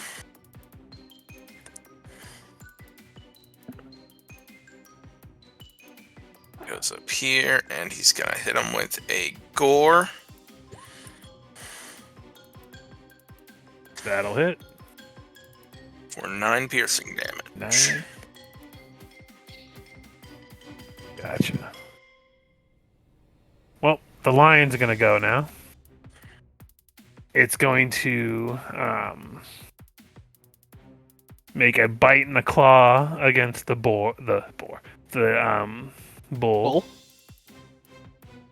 Apparently a natural 20. Horrible combination of pork and beef, an abomination that was not meant to be. So he'll take 13 points of damage from the Call bite. it a hamburger. And then 13, I'm not sure if he'll hit. 13 will hit. So that'll do 9 points of slashing damage. Maybe you guys have seen that video of the person who walks into the deli and they're asking about the ham, and they're like, "Does this have bones in it?" And he's like, "Do you understand what you're asking? This is a 1 pound slab of deli ham. There is no god involved here. There are no bones or connective tissues." The largest. Fiddle Fizz's turn. He's like, you couldn't all just let me be headmaster for 5 fucking minutes. I would have been a great headmaster, so I killed some people. Who hasn't? He does have a point. Yeah, I mean, let he with no sin cast the first stone. And then he's gonna cast mirror images on himself. But And, now that I've said that out loud, shouldering the Dizzy Dan's gonna and begin to move Dizzy away. Dan's gonna throw a stone and say, "You can all get started now."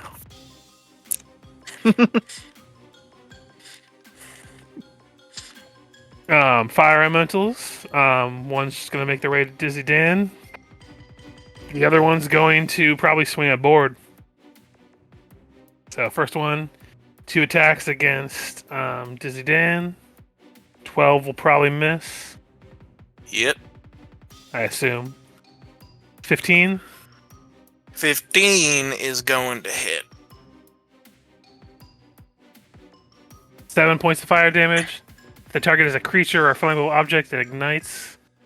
And so you take 1d10 at the start of each of your I am turns. not a creature, Richard. I am a human being. Which is what? A creature. But your hat is an item, and it has ignited. And it is burning you. And then 2 attacks against board. 20, I imagine, will hit for 6 points of fire. And you are covered in fire, but it doesn't stack, so it's just going to be 1d10 regardless. And a second attack will hit for 15 points of fire. So altogether, that's 22 points of fire onto board. Do you say I'm on fire? Okay. Yes, you're on fire. On the start of your turn, you're going to take extra damage. Until you get put out, basically. Exploding Chicken's turn. Someone roll me a 1d8. On it.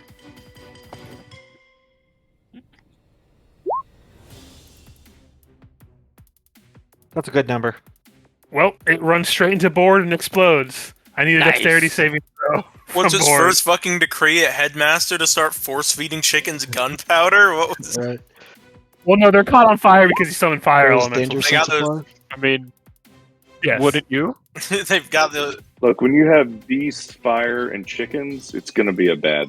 Listen, he kept Bon listening to voyage. the song Lava Chicken on repeat, so... They've got those disgusting tubes that they use to make foie gras, just filling them with gunpowder. So you take half of that, so you take 7 points as the chicken runs into you and explodes. And is now currently off the map. There's so when much my murder of the fire. headmaster, when my murder of the headmaster was finished last night, I was really happy, so I celebrated by smoking a little bit of the glurb. Some weird ideas came into my head I have to reckon with tomorrow. And it is your turn, board. All right. I know this is difficult terrain, but It's the start of your turn, so you will take 9 points of fire damage. ouch. All right. -9. All right. Now, let me think. What's the distance? 40, 35. All right. I am going to use my Leaping Fury to move out of. Basically, move without provoking an attack by jumping 25 feet this way. And then I will proceed to use my movement to get. The fire elemental would have had to be closer to attack you anyway. That would... Okay, but yeah, he did move closer to me. Okay, Yeah. and then on fire. Yeah, then I'll go ahead and attack.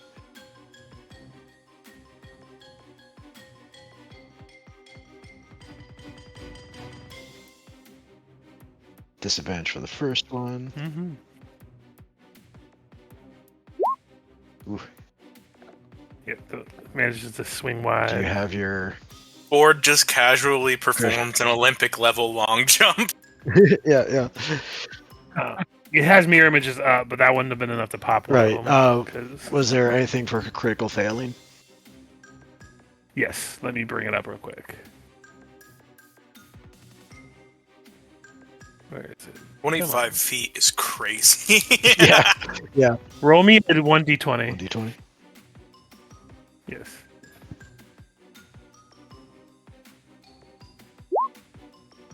Natural 20.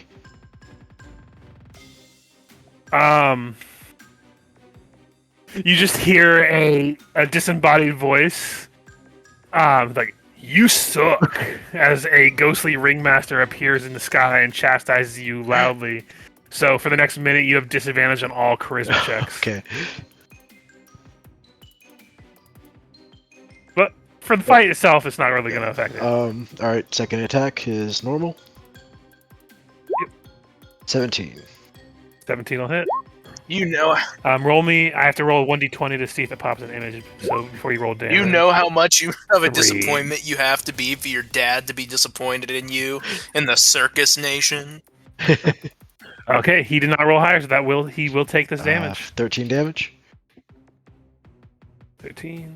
And plus, you don't have to roll the extra d8 and stuff. I did it end my jump within 10 of him, so that doesn't apply. Let me check. Gotcha. Dumpling. I thought you also had a bonus just while you're raging. Oh, as long as you move. I did get it. The 1d4. Yeah, the 1d4 I do get. So additional 3 damage. Gotcha. You know, you've taken quite a bit of damage, board, but you've also probably done the most damage this fight. Right. That's a very barbarian thing to go on. Alright, so then I'm going to use Adrenaline Rush with my bonus action to just use an asset action, but more importantly, get a little bit of temporary hit points. As I just dart around him. Yep. In fact, I'll even jump on the cage here, go for the high ground. And that will be my turn. Okay. You can't win. He is worried about you, so he is going to spend 2 legendary actions to cast a spell, and he is going to cast Phantasmal Killer on you. What sort of save is it? So you must make a Wisdom saving throw. On a failed save, you become frightened for the duration. So you are frightened. Okay. At the end of each of the target's turns before the spell ends, you must succeed on a Wisdom saving throw or take damage. Currently, you're frightened though, but you don't take damage immediately That means I can't move any closer to him until. without getting rid of the spell because you're frightened, and you have disadvantage on all attack rolls. Okay. Do I also take? That's his turn. How much damage do I take? You don't take any damage from this yet. Okay. At the end of your turn, you'll take damage Okay. unless it breaks because it is a concentration. Gotcha. Yep. Layer actions. Someone roll me 2d4 as the chickens are increasing. I did the last one. Do it again. You hit a 1 last time, man. All right.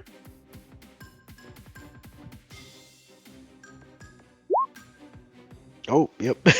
I was about to say, Well, he's gonna that go the max balances it route. out Yep. there. God damn it, Gombo! That's Who very told you? much Who my told you to rolls. roll, That is- Gombo? Jesus Christ! What the fuck? Oh, Cope did. Look, we've averaged out to just perfectly Yeah. average. Is that what this is? Wait, no, we're 75% of the worst case scenario instead of 50%. Never mind. Okay, so there's a bunch of chickens on fire currently. Norm, you are no longer blinded. Chicken fuckers. Chickens are on All right. fire. Question. Mhm. If I decrease power on my pressure washer, Mhm. you know how you can adjust the nozzle so that it's not just a fan. You can strengthen it to be like a needle, which is Yes. cut through bricks. So if I spread it back out to be more of a fan, can it, in hitting him at a lesser damage, spray more onto board to kind of try and put board's fire out? Yes. I will allow that. So basically, you'll do Cone of Cold, but instead of getting the bonus extra damage for being like considered the 11th level, Yep. you'll just do the 5th level version, but you'll be able to be put out board as well. All right. And even if an I attack don't- fails, it will still put board's fire out, so you don't have to worry about that. Okay. I don't know. Is it? How do you attack? Is it the Just make touch it a or- spell attack roll. Like if you have like Firebolt or anything like that kind of spell on your spell list, it should have an attack roll for you. I mean, you're a sorcerer, so you have a spell caster, right? Or you are a sorcerer. Right? About this one. Let me look at your core real quick. Sorry, Oh, are you buffing me around? I said give me a second to look at your spell thing real quick. So hold on a second. Yeah, I've got Mind Sliver. Okay. So let me go back to your spells. You can continue over then. That's Sorry. a saving throw though. That's not an attack roll. So Oh, your attack roll, it's a +8 to hit. Okay, so 1d20 plus 8. Yes.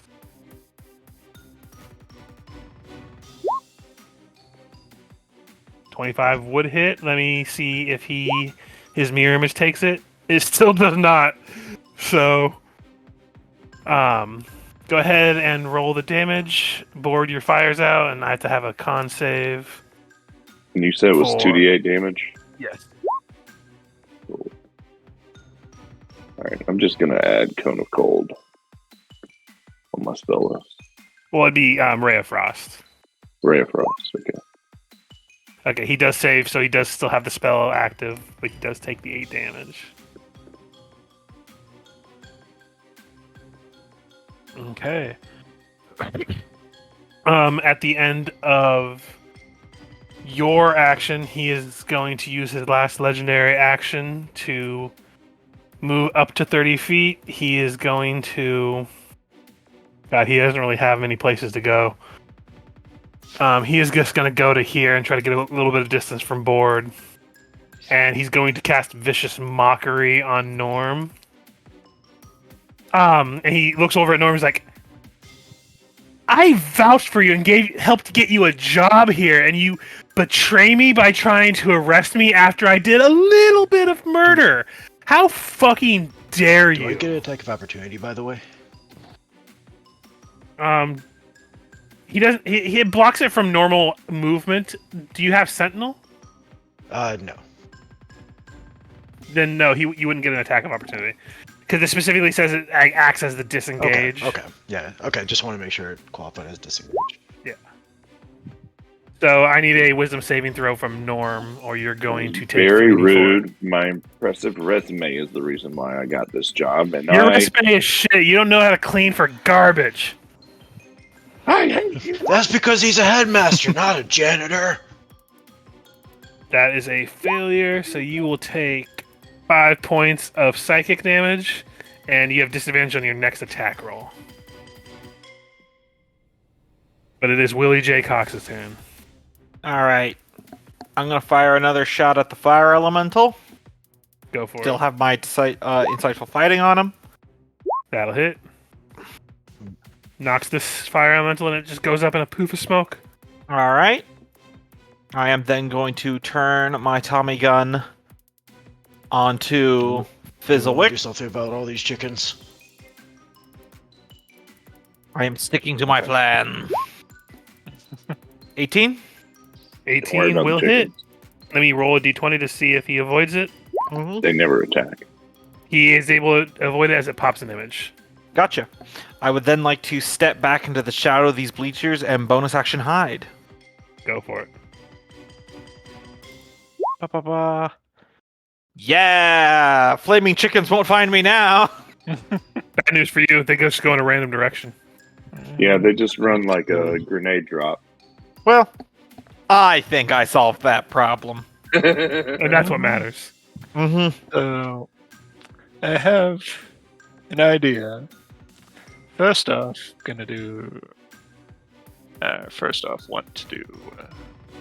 There it is. I want to cast Conjure Animals, but I want to conjure them. Direct message you real quick. A link to the 5e SRD. Because I can, from the description of that spell, I can summon 8 of those. And I think it'd be funny. Yeah, I'm fine with that.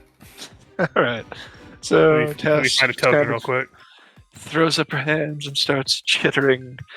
And from every corner of the round tent comes just a massive pile of squirrels. I can't find a token, so here's an image. No. Poor rodent. So how many of these do you get summoned? Let's see. 8 beasts of challenge rating 1 quarter or lower, and these And are these are a 1 quarter? Yep. Okay. I'm gonna give you control, just so you can control them once I make all of them. We got caught. This, Squirrel versus this is chicken. suddenly a very realistic interpretation of a college campus. I'm just gonna place them around the tent as they're coming out of the woodwork, quite literally. You've chosen the perfect thing against flaming cocks. Something that knows its way around nuts. Mm-hmm. 1, 2, 3, 4, 5, 6, That's 7. the token. I didn't have a token ready for squirrels. Okay. Oh my god, I love it. Why did you have that token ready? I just typed in squirrel in the search bar. It's a squirrel in the man's head. It was either that one Find a or this find a one, and I cartoon found that one squirrel. on the head infinitely funnier.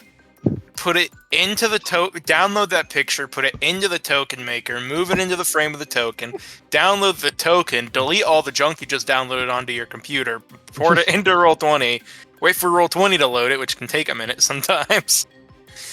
Or you could just put it in this picture. Oh, I like this squirrel riding a man's skull. Let's keep going. So I'm gonna have them attack the chickens for this first round because I don't wish to be exploded. Who knows? Go Maybe for they it. explode when they die. I don't think you're on a direct line with any chickens. You would have been So this safe. is a squirrel suicide squad of sorts. Fighting chicken.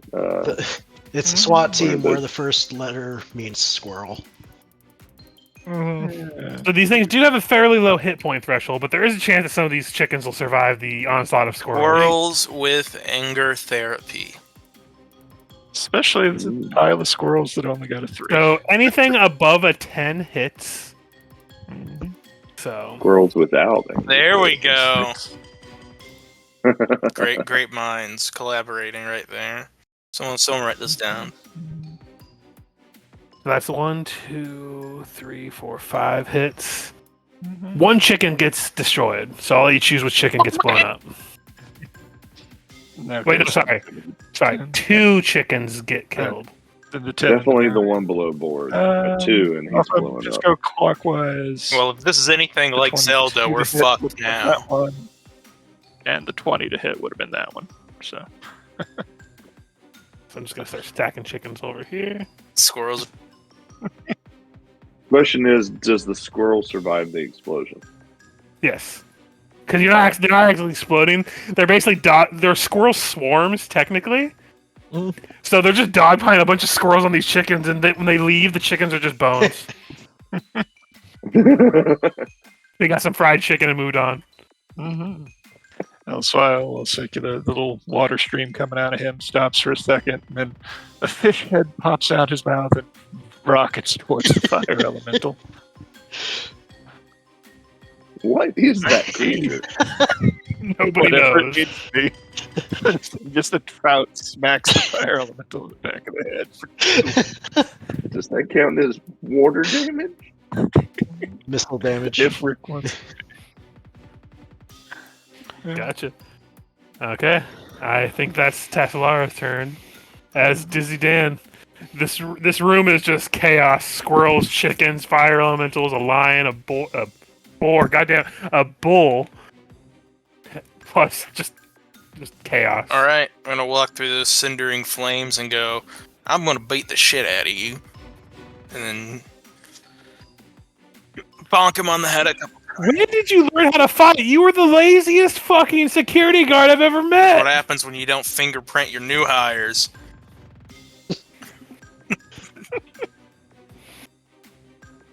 And then I'm gonna bash him in the face with a shillelagh. Yep.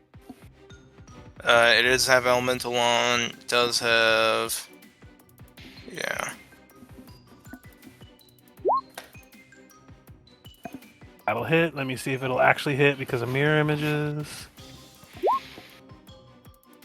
Let me see what they have to get. He has 2 mirror images. He has to get 11. Okay, so it pops an image. So you have to roll damage, but it does take them down to 1 extra image left. So.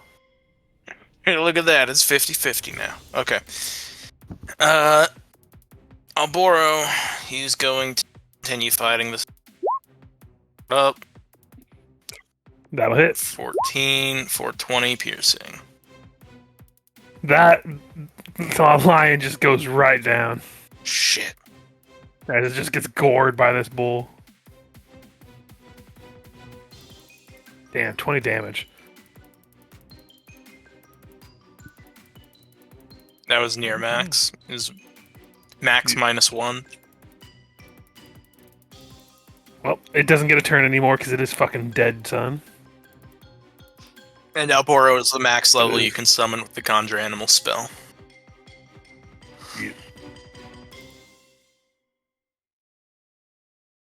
Let's see.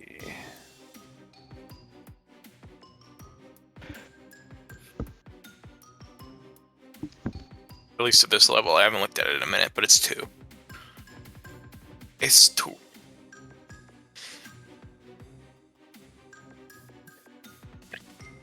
Trying to decide what this guy's gonna do because y'all are a little spread out for what he wants to 5e do. did a good job of making spells that you get at level 1 and so on scale 1. As opposed to Pathfinder where... So he's going to... Buffs. Dizzy Dan, you're going to get an attack of opportunity. He's going to move over this way. I do wish I would have let buffs spell target or scale targets as it went up level, but yeah. Yeah. So Michael, you get an attack of opportunity if you wish to take it. Alright. Swing! That'll hit. Let me see if it'll actually hit. What's the number he's looking for now? Okay, he's looking for an 11. Nope. So you do hit him. So roll that damage. 15 damage. 15. And then he's going to roll his Constitution to see if he maintains the spell, which he does. And then he is going to cast Tidal Wave as he just raises his hands, like does that like actual like sports wave thing motion. As he's going to summon a 30-foot wave to... Yep, there we go. He's going to hit all three of you. Let me push the button for the spell so you can see what it does. Each creature must make a dexterity saving throw or take 4d8 bludgeoning damage and is knocked prone. Successful save is half the damage, and you're not knocked prone. It also extinguishes fire, but there's no one on fire at that spot. Dizzy Dan was on fire. You were supposed to take damage at the start of your turn. You would have taken 9 for Dizzy Dan, but you're no longer on fire after this. So.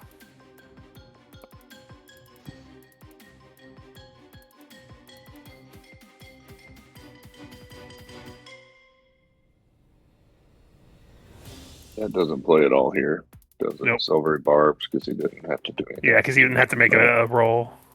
Damn it, nothing has been triggered. All right. You could make one of your allies fail their saving throw, though. That'd be fun. Or if they did fail a saving throw, you can have them do it and try to make them better. They just take the damage still. Yeah. But Norm will take full damage. Dizzy Dan will take half damage. And then, Boar, do you want to roll at advantage? Jesus. You'll take full damage and you'll also be knocked prone. What is the...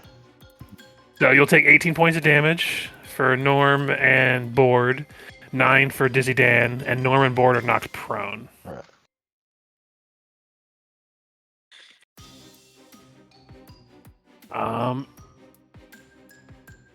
And he's going to actually keep moving the last 10 feet of his movement to here. The last elemental is just going to swing at Secula because it's there. Mm-hmm. It'll probably hit. So 2 attacks, 18 and 20. Mm-hmm. So 13 fire for the first attack, 10 fire for the second one. Secula gets squished. Yep, it pounds the floor there. And when it raises up its fist a second time, there's just a charred circle where Secula was, and then over, unbeknownst to everyone, and past its bag, a pair of beady little yellow eyes gleam out from the seam. In here, I thought you were going to say that the burn mark lifts up and it's a bunch of tiny little black insects that scurry away. Gombo, roll me a d8. I feel like I'm being called out for having rolls certain ways now. 5? This thing moves 30 feet, yeah. To here and explodes right next to the clown. So, sorry, it would have been 20 feet, but it still would have hit him, so. You live by the chicken, you die by the chicken. You know, I think Christ said that. Let me roll his dexterity save. He takes the full pop, so he'll take 3d6 fire damage from this thing. Oh god, I spend too much time with you guys. Michael said, I think Christ said that, and I'm like, yeah, he famously said, while on the cross, Father forgive them, for they know not what they cock-a-doodle-doo. Tassalar, roll me 2d8. Could he do a concentration check? Oh yeah, forgot about that. Con save. Ooh. He loses it. God. And he has Warcaster, so either way he fails. Because I was about to be dropped. This one detonates on top of that squirrel swarm. Mm-hmm. I didn't see which one, but... Sorry. I didn't mean to move it underneath, but this one right here. Yeah. So you can have it roll its save. Let's see. And it's 8, so whatever half of that if it passes its save. Oh, sorry. That you rolled both at the same time. So that's a 4. It would have gone... Oh, yeah. Both 4s. It would have gone this direction. So actually, Willie, you need to make me a dexterity save and that squirrel. Mm-hmm. All right. And then this one would have gone to here, so Tassalara also needs to make one. You know what? I'm going to use that point of inspiration.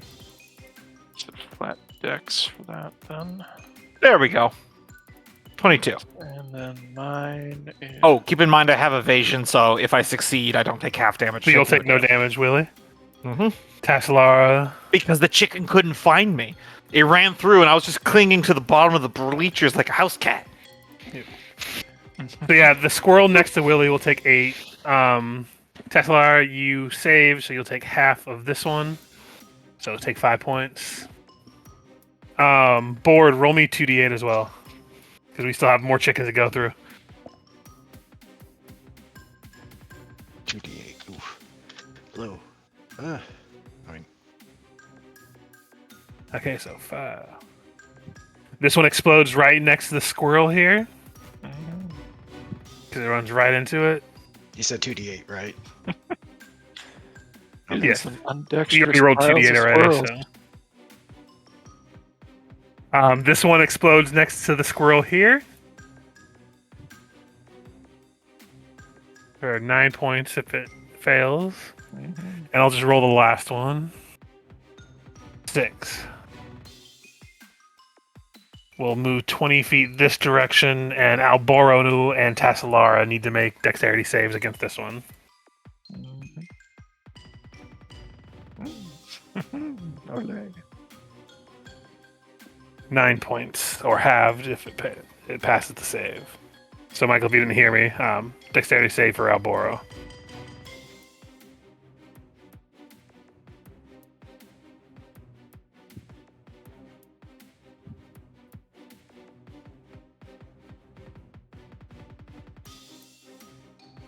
And there are no more chickens. Board, you narrowly avoided something bad. Mm-hmm. Thankfully. All right. So, I have a plan here. I go need some GM fiat if I could do it. So, standing up will reduce my movement by half. So I got 20 movement. I'm thinking. So what I'm going to do is using my movement and dash to get here, and use my first attack to basically shove and try to shove him on here, so I could use the rest of my movement plus that my ability to plus my leap of fury, maybe even using my stuntman's gloves and acrobatics check to really get some oomph behind it. How do you shove and dash? Shove, Because those are 2 actions. dash. I could use dash as a bonus action while I'm raging. So you basically want to get to here, shove him to Yep. here.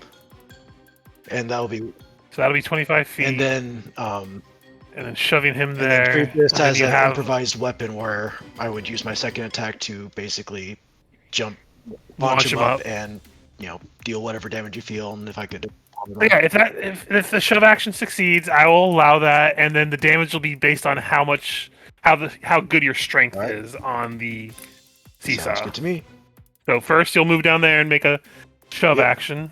It's against his Uh, acrobatics, I have advantage. and I believe you have advantage since you're raging. He rolled a 1, so easy enough. He gets right onto that thing.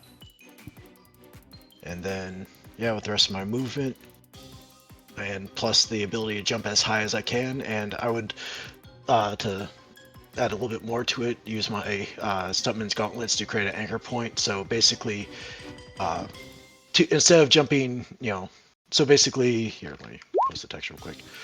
So basically what I plan to do is put an anchor point where, as I go a jump forward 25 feet, I instead use that momentum to fling myself upward even higher. Again, this is more flavor than anything.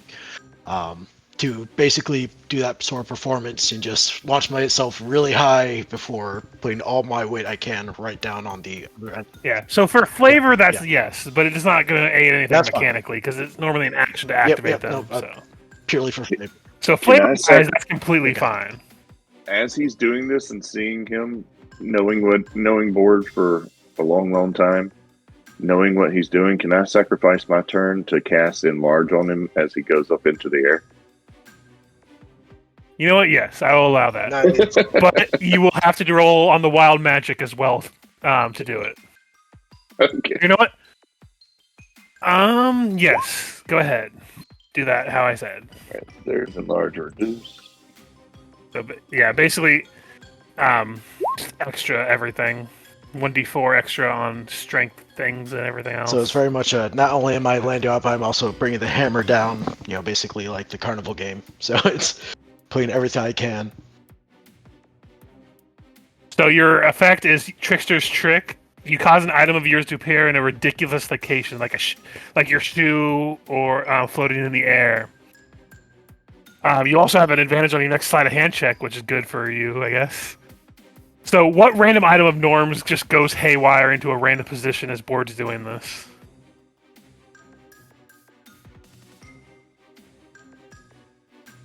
Nope, if you're there. He's muted. Sorry, I was muted the whole time. Yes, the bucket teleports over there and goes down with board on to add more weight onto the. Fair enough. So, Board, Yeah. I will let you choose. You'll either have... I'll let you use an athletics for this, or I'll let you have a strength check at advantage. Um, The DC is the same regardless, but your athletics should be quite a bit higher. yeah.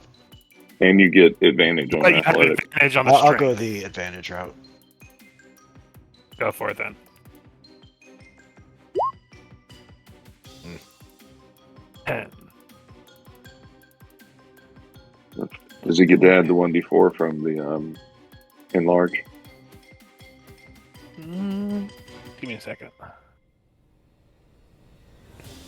Would I have gotten? That was all so epic, and then some terrible Yeah, dice. yeah, rolls. right. So if you want, because this is a cool idea and I don't want to poo-poo it, if you want to take fall damage when you're doing this, I will allow you to have a complete reroll of the I'm strength down check. for that. Yep, I'll take fall damage. Okay. So you'll reroll your advantage, but you will take fall damage proportional to the like half the fall damage he's going to take. Okay. I mean, it's Board's way. If he's not getting hurt, he's not doing it right. Yeah, I know you don't take much fall damage because you might still survive it because you're Yeah. bored. You have all kinds of reductions to fall damage. You might even be immune at this Okay. point. Well, hopefully 13 does it. So 13, either way, it would have succeeded, but there's degrees of it because it's a strength check. So you're enlarged. So I will say this will launch him up. I will say 50 feet. So he'll take 5d6 of fall damage as you get launched up in the air.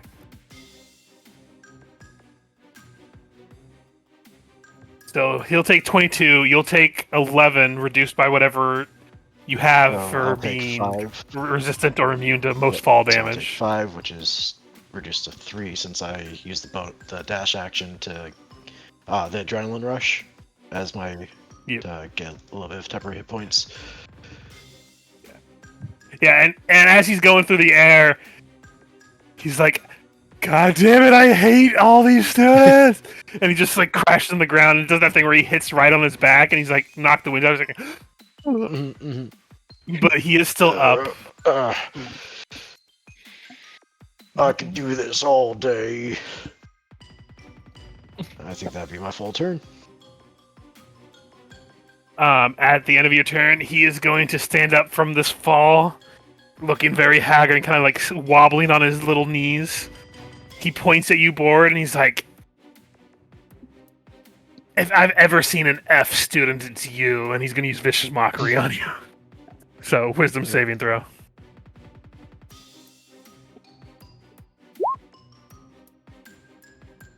That just saved, so it does not work. Lair action. You may call me an F student, but I'm kicking your A. Nice. One chicken gets summoned. I will say, I'm going to close my eyes and let go. Right there.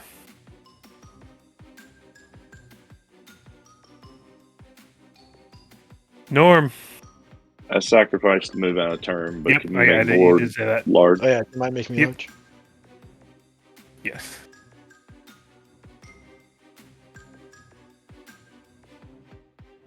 All right, my turn?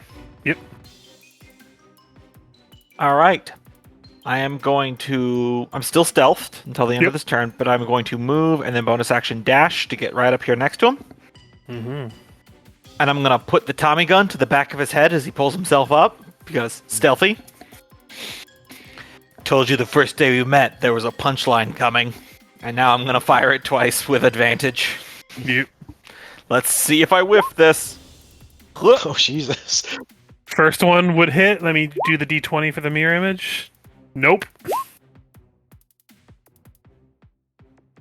Okay, so describe how you finish this fight, Willie.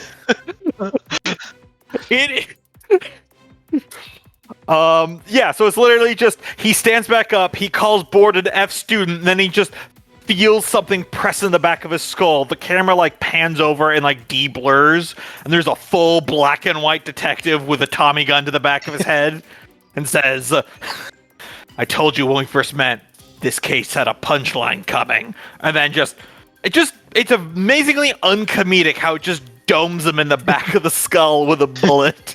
He just falls down with a splat. And then I throw And a it's a block very of glitter at his corpse. splat. It's just like 2 plastic bags, one of glitter, one of drugs. If any of you have seen JoJo's Bizarre Adventure, it's like when Yoshikage Kira gets his head run over, and that's just how he dies on accident.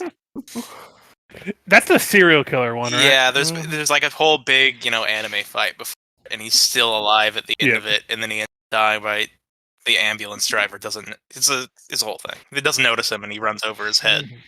Mm-hmm. Yep. I was gonna have to roll to maintain the squirrels if it had gotten around to me again. Also, we didn't get to use it, but I had the idea that the heal spells would, as the wound heals, there'd be a little puff of confetti in that little horn noise. It's up to you guys if you want to continue the fight. The fire elemental is still a threat, but it's pretty easy to say you guys can handle it. Yeah, I mean, I almost killed it Especially- in 1 round. Yeah. Especially with probably its weight in squirrels. Smother the flames! Anyway, the exploding chicken moves this direction anyway and explodes to nothing. So I was pretty proud of that last one I put in chat. Squirrels who abbreviate things. Right.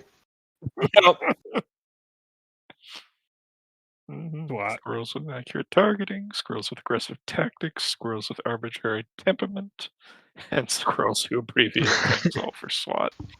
We were having fun. Meanwhile, as the dust settles, you just begin to hear the applause of all the people who thinks it's still part of the show. Board will bow. And they're like, "Woo! Best show ever! That guy looks like he was actually murdered! What kind of special effects are those?" Just in the background, you see the fire element twirling and twisting, and just the squirrels climb all over it. It's just like hundreds of squirrels just burning at the same time of destroying the elemental. Norm will take over control of the show, inserting himself as ringleader and in words saying that he is now the new headmaster and that he's happy that all have been here to see the rolling out of the beginning of his leadership. Board will lift you up and put you on Yeah, the just go shoulder. along with it. Okay, within 6 months, the college would close. like his brains are on the ground. Is that's just how we do things? Oh no, that's special effects. You've all seen Ladies and shows. gentlemen, Come on, that don't is worry about it. AI. Copper confetti or a pocket full of confetti. I love the anti-joke of that you did this entire elaborate like acrobatic seesaw routine, and that didn't kill them. It was just me walking up behind him and shooting him in the back. Tapping him in the back of the head. Like I was so elaborate and all that stuff, and he's How we do getting things up down right in there. my town, bitch. That was 100% the Matrix, where Neo dodges all the bullets and everything, and the guy walks up, and then Trinity's behind him. Yeah, yeah. So yeah, eventually the crowd does get like basically ushered out by the teachers who come in and see the whole thing. You see Balthazar, Flipwick, until the men come in and see it and be like, "Oh, okay, this is what's I happening." use hypnotic pattern to make the whole crowd docile, so that they'd all, realize what the fuck is going on. But they approach. Flipwick looks over at you, Norm. Is like, "So I see you announced yourself as headmaster. Congratulations! You beat us all to it." The ascent from head of the janitorial department to this position was not without much dirty work, but we caught the guy guilty for all the uprising in the end, and as the victor, I claim the spoils. Well, I mean, naturally, that's just college law. That's Indeed. clown law. May the best clown win. But yeah, we are actually coming to arrest him anyway because he left all of his notes all over his room. Just talking about how great he is and how everyone else doesn't know what they're talking about. So we kind of put two and two together. None of that was illegal. But y'all did great. A little bit murdery, but I mean, Yes, on an unrelated note, and I turned to Balthasar Flipwick. Here, can you hold this for a moment? And I pass my Tommy gun over to him. Oh, sure, no problem. It's Sure, hold around it. Like, this I time figured- you realize I'm wearing leather gloves, and I stick my Yeah, hands like he realizes it as soon as he takes the hold of it. He's like, "Oh, okay." And none of the notes or anything was illegal, but the guy had a ghastly hard drive. Like he's a real monster. I pull out a cigar, light it, breathe out the smoke, and say, "Forget it, kid. It's just your mare." And I just start walking for the door. He's like, "You probably should be questioned by the police." Oh, he's already gone. Okay. As he looks down at the blood-splattered murder weapon. He's like, "Ooh." You're probably gonna want to go clean that up. He just passes it to Tilderman. I'm retired. He leaves too. There are currently squirrels eating the evidence over there. So might get to that. Well, I'm not cleaning it up. Norm throws his magic bucket away from him, and it comes back and hits him in the back of the head. Norm, quick. Reinstate me as a student before anything else happens. You're the new state of a student. Yeah. And Binky all of a sudden just shows up out of nowhere, and I'm the new janitor. Oh yeah. Oh, yeah. The circle. But yeah, it kind of does kind of fade out from We there. There is question We involved. actually have a rigorous interview process for janitors, so Banky, you're gonna have to go to our website and apply there. Man, I hate those spiders. They always give me the third degree. What you're going to want to do is you're going to want to figure out all the keywords, and you're going to want to put that in white text and put it in the margin at the top, so that way the computer picks up on that. Hold on. He starts pulling some strings. Web. Dot. Wait. Before you do any of that, do you know anybody's name that I would know that you could just say to me so that I could give you the job? Board. You're hired. Sweet.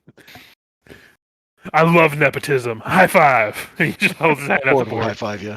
I knew you could do it. And then it freeze frames on the high five. Flash cut 2 years in the future, the opening of the new secular building. They're still frozen in midair. No one ever helped them.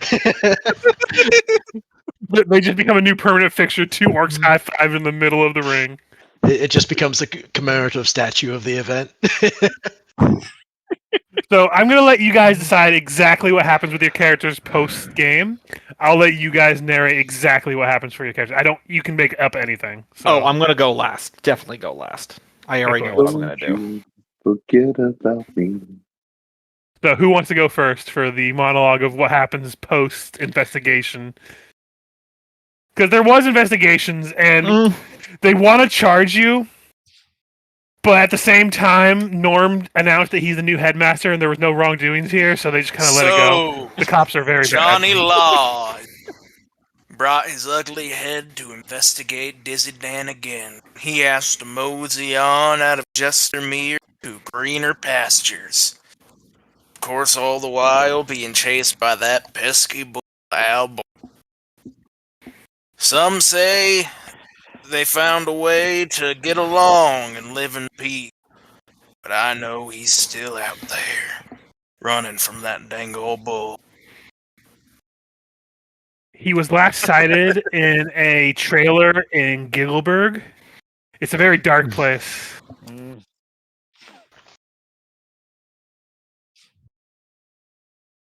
What about the rest of you? I'll jump in because it may affect some of y'all's narrative. Norm ascended to the head of the college as headmaster. No. After becoming headmaster, he ascended to God. And unto heaven, and he was sitteth on the right tent of the circus almighty, where he performed failure after failure after failure of ring mastering, because he still had his wild magic. Big top after big top burned down. Student attendance dwindled and dwindled. There were multiple accidents, we'll call them, and which he continued to blame the staff underneath him, mass firings, failed support, and the College of Clowndom dwindled and dwindled in attendance. The competing college that has always been the rivals suddenly took off big time, and they've gotten a lot more funding recently. No reason, unrelated.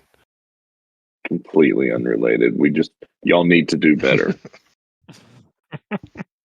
It's not. It has nothing to do with the fact that their new headmaster is the former pie eating contestant champion. Yeah. Can we hire that group that tried to poison us and then became security guards to go over there and poison all of them? Sequel game. Stop Norm. Gonna need a secret council meeting. Mm-hmm. So Norm goes mad with power, as is expected. Of course. So, What about Board and Tassalara? so Board is going to. No one ever goes resume reasonable with power. Nope. Board's going to resume his collegiate education and graduate top of his class. Not necessarily by any merit he has, because again, he still is very accident prone and all that stuff. But he knows a guy.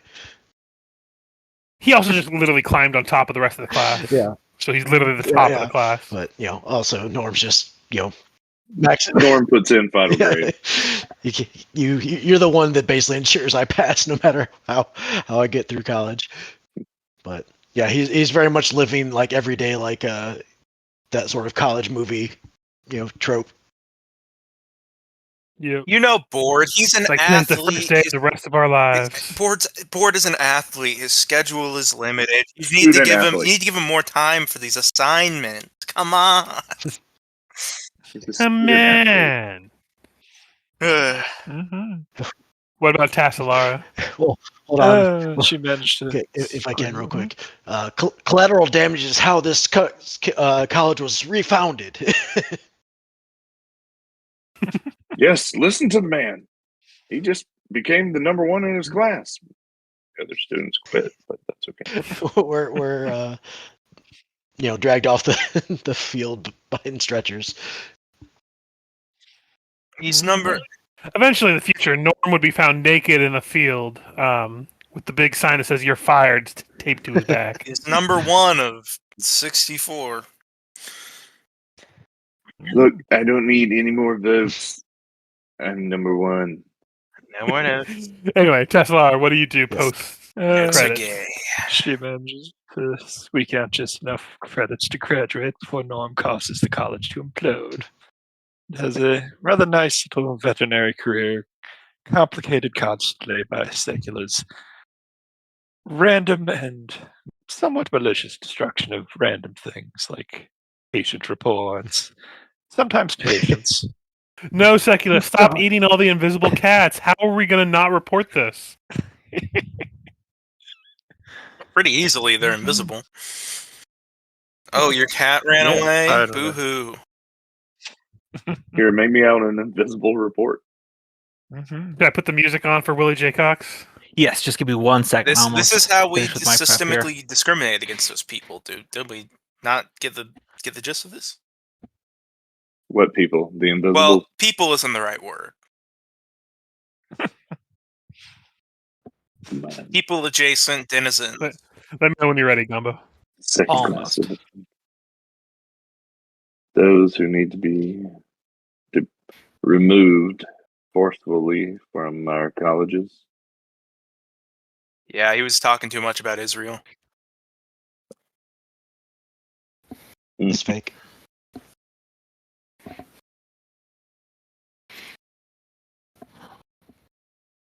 Man, while we're waiting for Gamba to finish this, I had to tell you guys about this fucking joke I heard. Someone's talking about how their uncle was a conspiracy theorist, and they were like, "But my uncle was a conspiracy theorist before it was cool."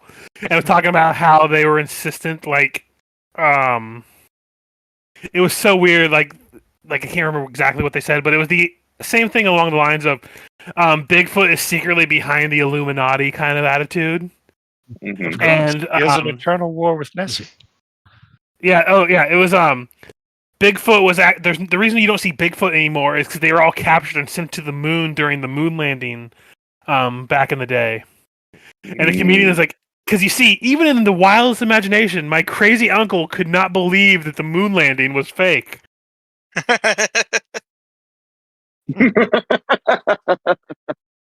I see what you did there. Yeah. The fact that they took all the Yetis and Sasquatches You to don't- the moon. You don't see Bigfoot and Yeti and the Sasquatch anymore because we secretly deported them to the moon on the first moon landing. Frankly, it would be pretty pathetic if we couldn't go to the moon at this point. Why do you think those that- footprints on the moon are so big? Bigfoot, obviously. There you go. I finished I my like thing, but that. before we do that, I just want to say that joke you just said, Richard, reminded me of, I forgot where I heard it from, but someone says, don't you have one of those uncles that has weird opinions? Not bad opinions, weird opinions. And it cuts to a guy who says, the ocean is racist. Like, I don't have an uncle, but I have that point, people like that in real life. honestly. Think about it. The last time you were at the beach, how many dark-skinned people did you see? Not many. Not many at God. all. Oh God. right. I don't. I'm ready to go. I'm ready to go. If you want to put on I the music there, personally Richard. believe the beach is for everybody. So, before all the chaos of what everyone else unleashes in their epilogue, we see the sun setting over the college just after I domed that man in the back of the head and then walked out the emergency fire exit, pinning the murder on someone else. And I'm standing underneath the streetlight, leaning up against the pole, smoking a cigar, the flashing red and blue lights of the police arriving to take away the bodies. And thus, Willie J. Cox begins the monologue once again. Jestemir, justice is often called a joke. They focus on the pun in punishment and spend more time with the fun in funeral. The innocent performers and mimes whose dying screams go unheard. This city tries to make our suffering a laugh, the painful root of all humor. But I remember the cost of comedy. I'm willing to get my hands dirty to make sure the good folk that fall between the cracks aren't forgotten down there. That's what I did here at the college, and with luck, no one will remember me, mostly because of all the murders and that kid I assaulted multiple times. Still, when they need me the most, I will return. And I start, walking into the distance. The sun is setting underneath the street lights. And when they need me most, I will return. Just as the prophecy foretold. I collapse into sparkles, and it's just a fedora that drifts to the ground. My full Obi-Wan Kenobi. Oh, God. And when the world needed him most, he vanished. Yep. Drag me down and I will come back stronger. And that's why I was involved in none of your guys' lunacy. He's learned to commune with those from the past.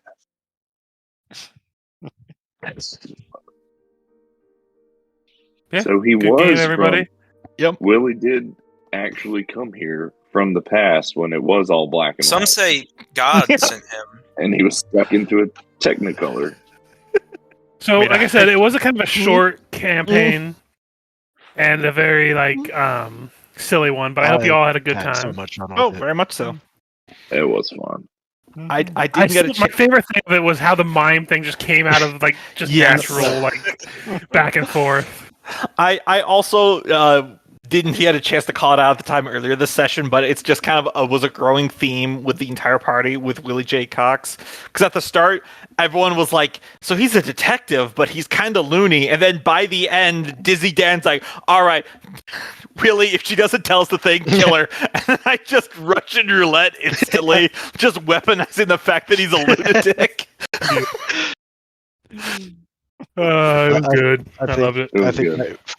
Don, but you said you had questions that you wanted. This is a good time if you guys have any questions for anything I had planned, and if because I know you were asking about like the drug related stuff, like where you like Oh, grab yeah, squeakies, how- like where's the drugs? All the stuff that I was chasing down that was intentionally the wrong direction. I'm really curious how much of that was yes-anding and how much of that was written in. Like, we established the Mime Town thing was all improvised, but So my plan when going in it, Jimmy Juggles was always a drug dealer, 100%.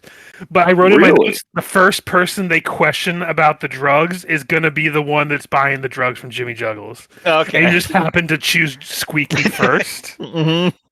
and that's how he was the one that was buying the drugs. I Because I like didn't that know who was everyone gonna have else it. is I kind of wanted to keep that a Yeah. mystery.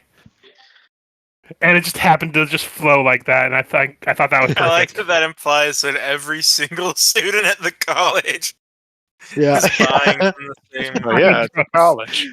Yep.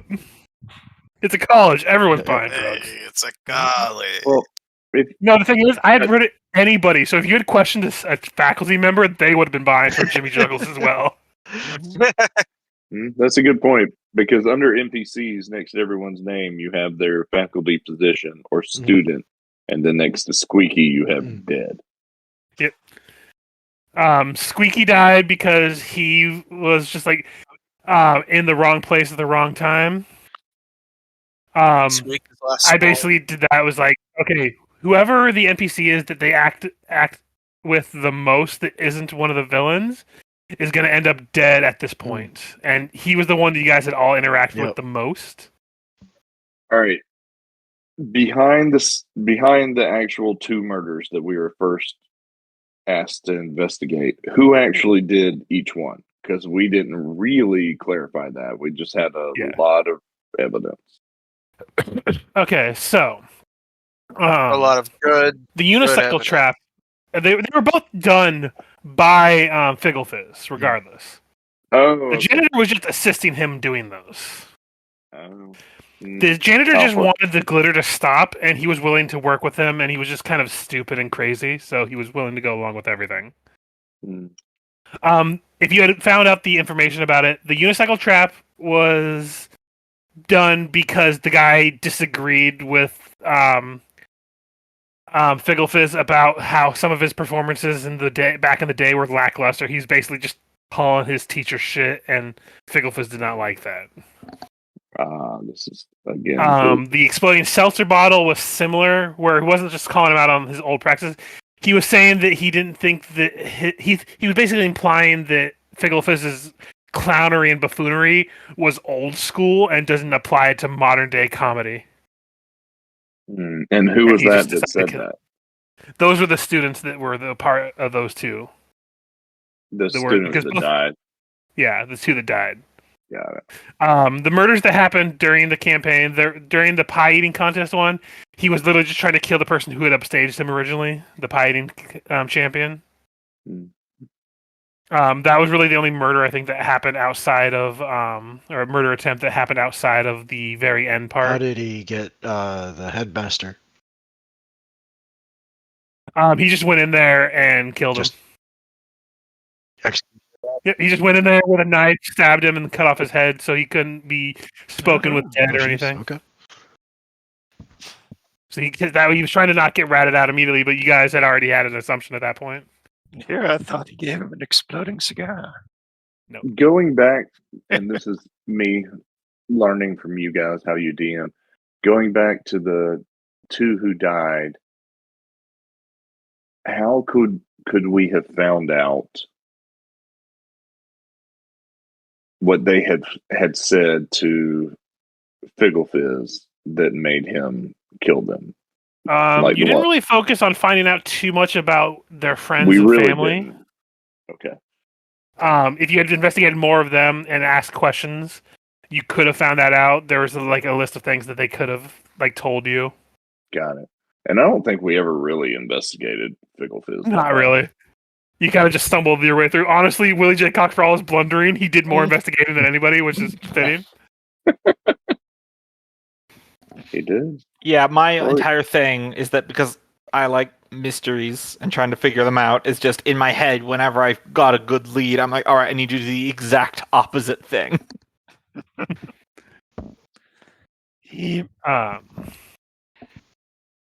And then a lot of it was just red herrings. Yeah, it was good. I mean, you made this all up on your own, right? Yeah. Yeah, I this had was impressive. ChatGPT help me with like editing like the language for like the subclasses and stuff. I just kind of gave it like, okay, I want this feature to do this feature to do this. All the red but I let it herrings. do the actual like verbiage and all that stuff, so I didn't have to really struggle with all that. It was fun. Yeah. It felt like a mini written one shot. Yeah, it was just basically a short little thing, just like after having like the serious end of like campaigns and stuff. Like, yeah, we had our fun and stuff. I just wanted to have something super silly for a minute there to kind of like I get almost like a palate cleanser. Amen. Yeah, no, I had a great time. Nice gelato. What was everybody's favorite scene? I personally really enjoyed like the way we kind of ad-libbed the pie cart tragedy. Yeah, that was good. You know, you kick it off by, my favorite was by when putting two in it. the gun exchange thing between him and Jimmy Juggles. I'm still partial to that first time that I just decided to jump Squeaky because he seemed like a squealer, and I just slammed him against the wall, and he's crying, and you guys are like, "Why are you doing this?" And I just scream, "Where are the drugs going?" And he's like, "I only know who's dealing them." And you guys are like, "Wait, hold on, there is drugs." I did like that. And just the constant, every time that we met for the first few times, Willie came back. He's like, I found the drug ring. Now I found the gambling. And you're like, how are you finding this stuff? The gambling ring just being a bunch of people playing tabletop games and board games. And you do round it out by finding the prostitution ring, too. Yep. That was just another ad lib that I thought was going to be funny for like the... It was perfect For because the at one point army he goes, montage. we found the drug, we found the gambling. Now where's the prostitution? Like, what? I mostly enjoyed every time Turvin, the headmaster, spoke to us. Mm-hmm. I was real tempted to like turn him back into the villain, like because that was my original idea to have him be the villain. But I'm like, no, I want him to be sounding like he would be completely a villain, but not be. Another red herring. Yep. It was awesome. Yeah, and Binky didn't see the blood on the hammer because he was just always in the dark. He never lit lights or turned on lights or anything because he can just see in the dark. He has dark vision. Why would he? Yeah, that makes sense. I think I had some of the most like narrative deciding roles I've ever had, where I ping-ponged wildly between getting single digits and sucking incredibly hard at basic things, and then getting these amazing rolls that allowed me to slip into people's houses without getting seen, or perfectly pierce a deception. But yeah, Blimble was honestly there more because he was the one that kind of tampered with evidence and hid stuff. He wasn't the one actually doing the murders. Yeah. Well, he had the access. So you're telling me he was the cleaner? Yes. And very much so. We prefer head custodian. Also, I don't know if you want to share it or not, Richard, but the Willie's monologue handout, I put all the ones I've written on there, if you want to. I'll hit show players.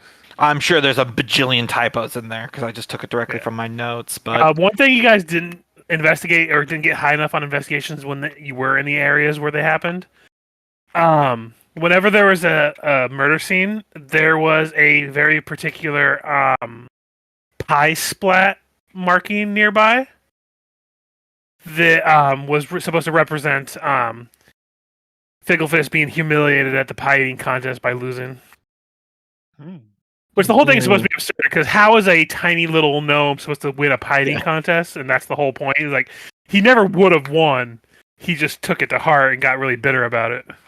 That's what you say, but you underestimate us. We may be small, but we have great heart. We can eat as much as fast as you can, and then throw it all up days later. And also the rules say I can't throw up. Doesn't mean I can't shit while eating. Ooh. We've Turned my whole adapted body our into a GI conveyor belt. system. Look, if I open up my mouth and you look down my throat, you can see light out the other side. It's just a straight line. Oh, God.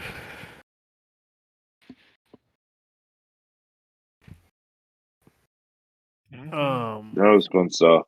Yeah.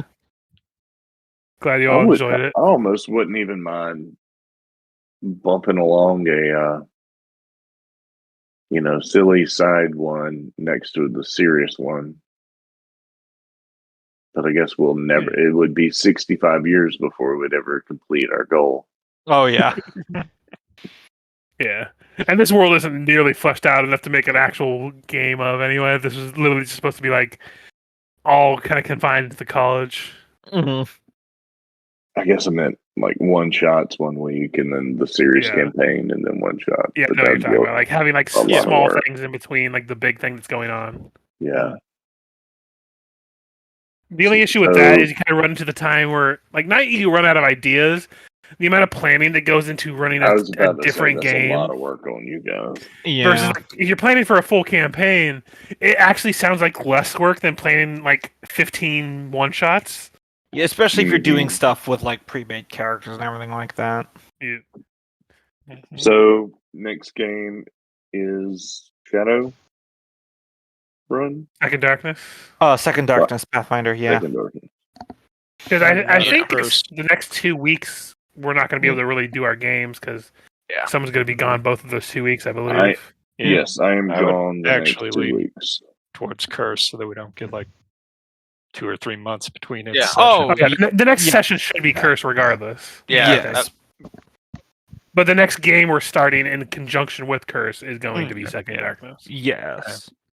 I mean, it's going to be me that's out for the next 2 weeks. If y'all want to play Curse without me, I'm I'd fine. rather just wait I for you. Yeah. Okay. We have a good thing going. We don't need to start doing that, I don't think. Nothing Yeah, wrong with I it. agree. Just, Yeah, we you know, haven't had those like on Wednesdays for a while, so I got one shots too. So yeah. So we have I'm plans. We can figure In things out. conclusion, I'm gonna go ahead and for the or the college for the college clown game, I don't understand why we have to throw away our garbage if we have plenty of janitors. Thank you. Good night. Fucking